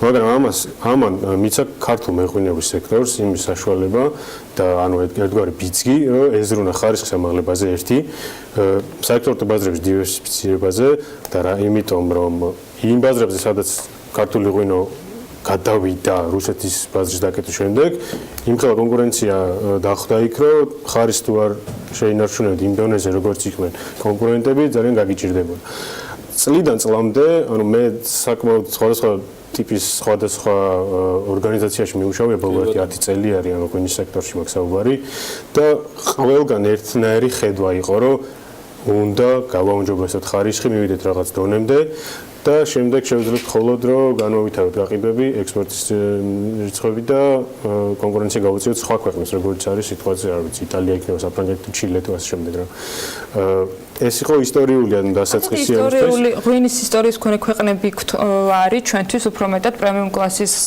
თქვა ღვინისთვის სასურველი ბაზარი თუ პირიქით ის ბაზრები რომლებსაც ეხლა ვითვისებთ მათ შორის აზიური ნაწილი სადაც უკვე აი თქვენ რუსეთი ასე არ დამცავდა ამაზე პასუხს გაცემა რუსეთი რა თქმა უნდა არის ძალიან დაბალი ფასის საექსპორტო ბაზარი ჩვენთვის მაგრამ რა თქმა უნდა პატრა ნიშა მაინც უჭირავს და ის პრემიალური ღვინოები მაინც გადის ამ მიმართულებით ასევე არის თითქმის ყველა ეს ისტორიული ჩვენი საექსპორტო ბაზარი იქნება ეს რა ვიცი პოლონეთი ბალტიისპირეთის ქვეყნები თუ უკრაინა თუ ასე შემდეგ ყოფილი ეს ქვეყნები მაგრამ ძალიან კარგი შენიშვნა არის ეს რომ არის ის რაღაც ესე ეგრეთ წოდებული თანამედროვე ქვეყნები, ანუ უფრო აზიური, იქნება ეს თქვა აი ჩინეთი, იქნება ჰონკონგი, იქნება იაპონია, რომელიც საკმაოდ დაიწყო. ღვინის მოხმარება ბაზრებზე საკმაოდ დაბალი არის, მაგრამ იმდენად ჩქარა ვითარდება და იმდენად რაღაც ესე უხეშად როდგა ბევრს სვამენ, მოიხმარენ. ეს ხალხი რომ ძალიან მნიშვნელოვანი ბაზრები ხდება საექსპორტოდ ქართული ღვინისთვის რა. ჩინეთზე რაღაც ძალიან კარგი შედეგები იყო წინა წელს, რაღაც 7 მილიონამდე ავიდა თუ არ მეშლება. იაპონია ძალიან მნიშვნელოვანი ბაზარია. ანუ ზოგადად როგორ უნდა შევხედოთ, იცით? ის ქვეყნები, სადაც სოციალური და ეკონომიკური დონე არის მაღალი და სადაც გადახდის უნარიანი მომხმარებელი არის, ანუ მაღალი გადამხდებუნარიანი მომხმარებელი არის, უნდა იყოს მიმართულებით რაღაც მიმართულების დახვეწა რა, ანუ ხედვების დალაგება, სტრატეგიის განვითარება ასე შემდეგ. არა მარტო აზიის ბაზარი, მე ვიტყოდი ევროპას და ამერიკას. ეხლა მეგობრების მარანი მაგალითად ძალიან დიდ მნიშვნელობას ანიჭებს ამერიკის ბაზარს. ჩვენ ამერიკაში გვაქვს ექსპორტი, გვაქვს ევროპაში ექსპორტი. ევროპაში როგორ პროდუქტს ვაკეთებთ, იცით კიდე გვაქვს ბელგიაში საწყობი და 3-5 დღის განმავლობაში ონლაინ შეკვეთის საფუძველზე შეგვიძლია კარინაკარამდე მივაწოდოთ. ბატონო, თქვენ რომელ ქვეყნებს ირჩევთ სტრატეგიულად იმისათვის რომ შანსი არ აქვს გარცეთ ქვეყანაში.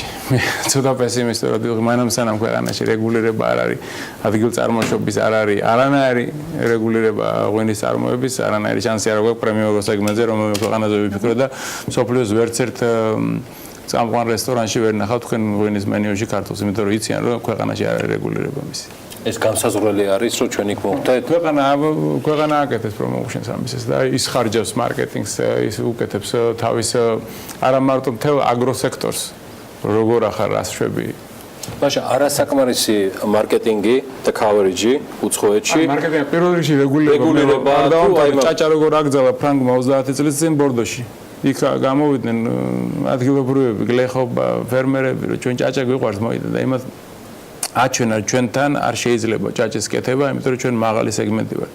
კი, რა თქმა უნდა, ჩვენ ჭაჭას სუფთად ვაკეთებთ, მაგრამ უბრალოდ რისკიც კი არ დაუშვეს იმისა, რომ რამე შეიძლება ვიღაცამ ესე თქვა ჭყალებში ითაღლითოს ამის კეთების დროს სხვა პროცესები ხდება უკვე და ჭაჭა არის გაწონასწორებული დღგ-ს გადასახადად. დღგ იცი ყველაზე კონტროლებადი გადასახადია. ყოველი თვის, მეორე თვის 15 რიცხვამდე თუ არ გადაიხადე იწყება საჯარიმო სანქციები. ეგრევე ჭაჭას აბარებენ როგორც გადასახადი ბორდოში. ნაჯახივით ამ ყველაფერს საქართველოში აკეთება რამდენად შესაძლებელია? თუ ღვინის ეროვნული სააგენტო 2017 წელს ამბობდა, რომ ბოთლის ან ჩამოსასხმელ ღვინოს აღარ გაიტანდა საქართველოსთან და ეს ერთის მხრივ იყო ნაბიჯი იმისკენ, რასაც თქვენ საუბრობთ. შველა არის ნაშა მითხრემიანი სეგმენტის ზონა რეგულირებაში, აი ზონირება, აიგენ შეგიძლია პროცესი ამის. მოკლედ ამის. ყველა მიცით მოკუზანი ქინძმარაულიაში, ეხა ქინძმარაული ზონა არის 10000-ობით კვადრატული მეტრი, კილომეტრი უკვე შეიძლება თქვას ზონა და ეს ზონა სამყარო მარიცის. ანუ არასოდეს არ იყო რაღაც სოციალური პრობლემების გამო ვიღაცამ დაუშვა 20 წლის წინ რომ ლაგოდეხიდან მგონი უკვე გრემის სამონასტრო კომპლექსამდე არის ქინძმარაული და ეგეთი სამყაროში არ არსებობს. თვითონ იციან, მე ვამბობ მიკროზონის მიკრო გააკეთეთ თუ გინდა, რამე დაარქვი, ოღონდ თქვი რომ აი ეს არის მიკროზონა და არა ეს 10000-ობით ჰექტარი. აი ეს არის პირველი პრობლემა. მე არ არის ნიადაგის კონტროლი, არ არის ძალიან სპეციფიურია. თვითონ გლეხმა იცის, რომ მიხვიდე ხა ქინძმარაულში და უთხრათ რომ აი ჩემი ხირხატია იტყვის მიწა კახელი.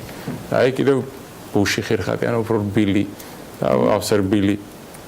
შეიძლება 500 მეტრში სხვა იყოს. ის რაც ხდება ტერუარებს ეძახიან ფრანგები და რაც ხდება ამის ზონირება ბორდოში თუ ბურგუნდიაში. თქვენ ფიქრობთ, რომ ღვინის ეროვნულ სააგენტოს რეალურად ჩვენ რეკლამამდე სხვა სტუმართან საუბრობთ, რომ გადაწყობა ჭირდება ერთის მხრივ იმისათვის, რომ მსგავსი ფუნქცია შეითავსოს. მეორე მხრივ უნდა იყოს რეგულირების ნაწილი, მათ შორის ზონები განსაზღვრონ და დაადგინონ, მე რა თქვა, არ შეიძლება რომ 10 წლეულობით აკვირდებიან თუ პრემიუმ სეგმენტში იყიდება ღვინო 10 წლეულობით აკვირდებიან მის მოსავალს. პირველ რიგში არის მოსავალი, თქვა 6 ტონა მოსავალი მოყავს, არ შეიძლება მომწეს 10 ტონა მოგივიდეს. ამ მე-4 წელს 3. თუ სადღაც დაახლოებით ამ რეინჯი ვერ ტრიალებ, კარგად იყავი საექსპორტო ბაზრიდან. აი ესეთი კონტროლი. რამდენად არის ეს რეგულირება? მოდი ესე ვთქვა, რეგულირება ჯამში, გიორგი, თორე ლაშამ ისაუბრა პაკეტზე ამ შემთხვევაში ღონისძიების, სადაც ზონირებას ყველაზე დიდი ჩემი შეხედულება გამასთან დაკავშირებით რაღაცებს ვეთახმები ლაშას ნამდვილად და ორი სიტყვით ვეცდები, ანუ ჩემი შეხედულება გითხრათ რა. ზოგადად საფრანგეთს მე მგონი რომ შევედაროთ ნაადრევი არის ამ ეტაპზე გამომდინარე იქედან რომ საქართველოს როგორც რაღაც დამოუკიდებელი თანამედროვე ქვეყანა ალბათ 30 წლისაც არ არის. საფრანგეთი, რომლის თანამედროვე მეღვინეობა მოდის 100 წლეულებია ჩვენ კი ვართ ღვინის აკვანი გვაქვს ეს ისტორიული თქვათ მინიჭებული სახელი სტატუსის მიუხედავად ჩვენ ვართ ძალიან ახალგაზრდა თუნდაც ღვინის სფეროში და რატო გზას დავადგეთ ჩვენ ამიზახი ვინმე შევედა რომ გზას დავადგეთ იმ გზას დავადგეთ ჩვენ სხვა გზას მივიდეთ გეთანხმებით სწორი არის ეს თუმცა ანუ მე როგორ რაღაცას ვხედავ ვიცით ჩემი წვლილი თქვათ აი რაც ერთი 10 წლის წინ ჩავდა ერთი აგური დავდე ქართული მეღვინეობის მშენებლობაში ბოლო 2 წელია ვხედავ აი იმის შედეგს რა ამას დრო ჭირდება ნამდვილად ჩვენ ქართველები ვართ გვიყვარს აი გუშინ გვინდა ყველაფერი ამის აღნიშნება თუ არ მოხდება თქვა დაყოფა არ მოხდება რეგულირება ამ ნაწილის როლ ადგილწარმოშობის თქვა განსაზღვრა იყოს აუცილებელი თუ არ მოხდება ზონირება და ასე შემდეგ კიდევ ბევრი წელი გადაიწევს ეს შეხედულება მაგრამ ხდება ეს სინამდვილეში ანუ როგორ არის ცით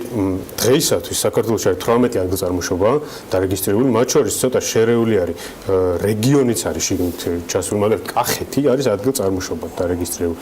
მართალია რაღაც პატარა ხარვეზი იყო თავის დროზე, მაგრამ ამაზე მინდის ლაპარაკი, უნდა მოხდეს განცალკევება როგორც გეოგრაფიული აღნიშვნების, ასევე ადგილწარმოშობების, ყველა რეგიონს უნდა დაერქვას თავისი გეოგრაფიული მანიშნებელი, ანუ ინდიკატორი, როგორც ესეთი, იქნება ეს კახეთი, ქართლი, ასე შემდეგ, ყველა მეღვინეობის რეგიონს თავისი, ანუ როგორ უხეშად რო ვთქვა, ანუ ზოგადი, მერე სიღრმისეული და კიდე ქვემოთ, ანუ კი აი კინძმაროვი მაგათ არის საკმაოდ დიდი რა, მაგრამ ზუსტად ვიცი რაღაცა ეტაპის შემდეგ და ამ ეტაპზე მივალთ ეს იქნება 5 თუ 10 წელიწადში ხო რომ კინძმაროვი დაიყოფა კიდე პატარ-პატარა რეგიონს სუბ რეგიონებად როგორც ესეთი საფრანგეთის ესე არის რა არის გენერალური არის ქვედა 4 ფენა არის როგორც მახსოვს რა კონკრეტულად ბორდოში ანუ ყველა იქაურ პროვინციას ანუ იქნება ბორდო ბურგუნდია თუ ასე შემდეგ სხვა მეღვინეობის მხარეებს საფრანგეთში იქ არის აი ესევე დაყოფილი კარგი გასაგებია თქვენ მარკეტინგით ახსენეთ იმის გათვალისწინებით განსაკუთრებით გასულ წელს საქართველოს როგორც ღვინის ისტორიის სამშობლოს პოზიციონირება ძალიან ბევრი მიმართულებით მოხდა იგივე იყო თქვა აქტიურობა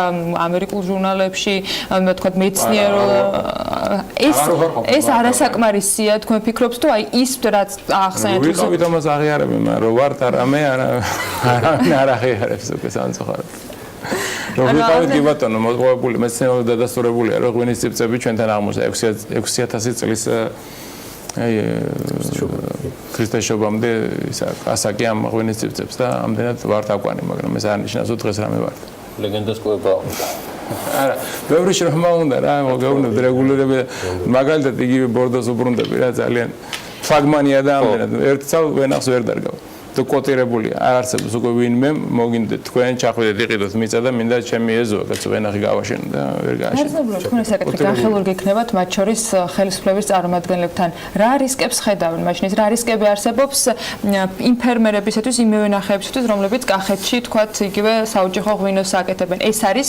თავარი წინაპირობა რის გამოც თქვათ ამ ინიციატივას ან თქვენ რას თამობთ ამ პირობებს დღეს საქართველოს ჯერ არასრულებს ჩვენ ახლა მივდივართ ის ნიშა გვიჭირავს ინდივიდუალური მეღვინეები ამ შემთხვევაში მევენახეები აღმოჩნდნენ გარკვეული პრობლემების წინაშე ჩვენთვის ესე საკმარის ძალიან პატარა ქვეყანა ძალიან ცოტა გვაგვინო ამდენად თავის მოყვარული მოვა ხა 95% ღვინისმელი მოსახლეობის ცივილიზებულ დასავლურ ქვეყანაში ამ ღვინოს არ დალევს მაგრამ ის 5%-ის რო სვამს უკვე საკმარისია თავის აგროტურისტი არის აგროტურიზმის მოყვარული ხალხი მოდიან ვისაც ეს უყვართ რა ვისაც არ გაასენჯებ ახლა ჩვენი ქვეურის ღვინოს არ მოსწონს ეგრე. თავისი ნიშა აქვს. თავისი ნიშა აქვს. დიდი პრომოუშენი, აი როგორც თქვენ ძალიან 20 წელი და 30 წელი შეიძლება დაჭირდეს რომ აჩვენო რომ ჩვენ ტექნოლოგია გვაქვს ასეთი რომ არის ევროპული წარმოების ღვინო და არის კახური, მეტი არ არსებობს სამყაროში მეტი არ არის. ეს არის ჩვენი პლუსი რომ არსებობს კახური და ეს ცნობდეს კომუნისტების დროს იყო ჯერ კიდევ აღიარებული არის კახური ღვინის წარმოების ტიპი და არის ევროპული. კარგი, ვიდრე გიორგისკენ გადავინასხლებ. ვერ გოგიშოთ ისე რომ გეგმებზე გინდა ყვარლის მარნის რედიქსის შესახებ. რა ის სიახლეებია ლაშა თქვენი ბიზნესის ქვეშ, გარშემო გეგმებიდან ან მიმდინარე პროექტებიდან რისი გამოყოფა შეიძლება ბრძანება. 2001-ში დავიწყე ღვინაზე ფიქრი, არ ვიცი რატო და როგორ, ცოტა ესეთი ისტორია, მაგრამ 17 წელია ვაკეთებ დაახლოებით 20,000 ბოთს ვასხამ უკვე მე-13 წელია და ეს არის 5 სახეობის, არის საფერავი, ქისი, ხივხი, ხაციტელი და მწვანე. და ამაში შემოვიფარგლებ ახლა ექსპერიმენტისთვის ჩავყარეთ ჩვენ თითო ჰექტარი ფრანგული ვენახის, ფრანგული ვერაიტი, ანუ ჯიშები და ვფიქრობთ რომ აი ამითაც ხელი შეუწყოთ, რომ დაუახლოვდეთ ევროპულ ბაზარს. გემოებით, გემონური თვისებებით თუ სხვა მაჩვენებლებით ამდენად ჩვენი მომავალი არის რომ დაახლოებით 6 მილიონი დოლარი გჭირდება რომ ინვესტიცია განვახორციელო და პროექტირება დაწყებული გავაშენოთ ჩვენი საწარმო, რაც არა გვაქვს ჯერ ამ ეტაპზე, უბრალოდ ჩვენ გვაქვს შესანახები, ჩვენ ვაძლებთ ღინოს და მე ერთ-ერთი კარ კომპანიაში გვისხამენ ამას. ამდენად ჩვენი გეგმა ესეთია, რომ 2 წლის განმავლობაში დღეიდან დაახლოებით 2020-ში უნდა გქონდეს ჩვენი საწარმო და ვაწარმო დაახლოებით 300,000-დან 500,000-მდე ზედაზღვარია 500,000 მე რო შეძლო ღვინის წარმოება და ვფიქრობ საფასო სეგმენტი იყოს 30 და ზემოთ ის რაც საიდანაც იწყება პრემიალური სეგმენტი 30 დოლარიდან 30,000 დოლარამდე პრემიალური სეგმენტია ამდენად კარგი იქნება თუ მოვახერხებთ ამ სეგმენტში გავიდეთ და იმედია როგორც თქვენ ბრძანეთ დაგვეწევა სახელმწიფო თავისი რეგულირებებით რომ პრემიალური ღვინის წარმოებელი ქვეყნის ავტორიტეტი წარმოჩით მივცეთ ჩვენ წარმოებლებს პრედიქციაზე მეტყვი რამეს თუ იქ ყველაფერი მიმდინარე პროექტებით ავართ თუ სხვა დროს არაურიოთ ღვინოს ხო ის და არყისარევა არ იქნება როცა დავლევთ მაშინ შეიძლება რომ ვისაუბროთ გიორგი გისმე ყურადღებით ანუ კიდევ რა რეკომენდაციებით შეიძლება შემოფარგლა ინდუსტრიის მესვეურების მიმართ პოლიტიკის გამტარებლების მიმართ რომ ვიყოთ თანამიმდევრულების და იმავდროულად ტემპშიც საიმისოთ რომ ავყვეთ ძალიან სწრაფად განვითარებად სოფლიოს და კონკრეტულად ღვინის ინდუსტრიას. რამდენიმე რეკომენდაცია მივმოთა ჩემი მხრიდან, ანუ ერთი დაბალ სეგმენტს რაც შეეხება რომ მოხდეს რაღაცნაირად კონტროლი იმ ღვინოების რაც გადის, კი ხდება საკმაოდ მაღალ დონეზე, მაგრამ შესაძლებელია თქვა შემდეგ ერთი ლეველიც მოვავიდეთ და უკეთესად ეს კიდე გამოიწვევდა იმ საშუალო საექსპორტო ბოთლის ფასის ზრდას ყველა მიმართულებით. ამას დიდ გავლენას რუსეთი ახდენს, ეგ ერთი. მეორე, მოხდეს იმ პრემიალური ქვეყნების, ანუ პრემიალური ცოტა უხეში ნათქვამია, მაგრამ იმ ქვეყნების ექსპორტის დახვეწა, სადაც იქნებოდა საშუალო საექსპორტო ფასი ბევრად უფრო მაღალი, ვიდრე ეს არის ქვეყნის საშუალო. ეგ მეორე და მესამე ისაც მარკეტინგ შეეხება, რა თქმა უნდა, ქვეყანას გააჩნია რაღაც შეზღუდული რესურსები მარკეტინგზე, იგივე სოფლის სამინისტროა ეს თუ ღვინის ასოციაცია თუ ასე შემდეგ. არის შეზღუდული რესურსები, ამ რესურსების მიმართვა პრიორიტეტულ ბაზრებზე ეს ბოლო, რა ვიცი, ალბათ 7-8 წელია ხდებოდა, მაგრამ შეიძლება ამ პრიორიტეტების ცოტა დაპატარება, ფილტრაცია და უკეთესი მიმართულების მიცემა. და მეოთხეს ალბათ იმას ვიტყოდი, რომ ტურიზმი, რასაც თქვა, ქვეყანა აკეთებს, ტურიზმის ადმინისტრაცია აკეთებს, კონკრეტულად კომპანიები აკეთებენ თავისი რესურსებით და სხვადასხვა ასოციაციები ამის გამოყენება და რატომ?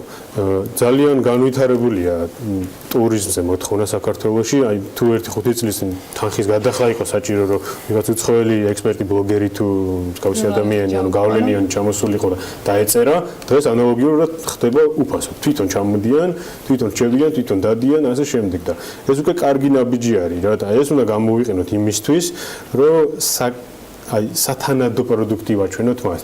და რას ვამბობ ამითი, რომ დღეს კიდევ სამწუხაროდ არიან ისეთი მწარმოებლები საქართველოში, რომლებიც თქვა ექსპერტზე არ გააქვთ და აქვს საკმაოდ დაბალი ხარისხის პროდუქტი, და როდესაც ტურისტი ჩამოდის და ამ პროდუქტს აცნობს, კი შეიძლება იმას ტურიზმის მხრევს მოეწონოს, მაგრამ როგორც პროდუქტი არ არის პრემიალური და რაღაც გარკვეულ ნეგატიურისკენ გავლენას ახდენს და აი ეს იქნებოდა კარგი რომ წარმატებები. მადლობა ლაშა ბაბაშვილს, კომპანია ყვარლის მარნის დამფუძნებელს, გიორგი აფხაზავას, მეგობრების მარნის გენერალურ დირექტორს, მადლობა სტუმრობისთვის.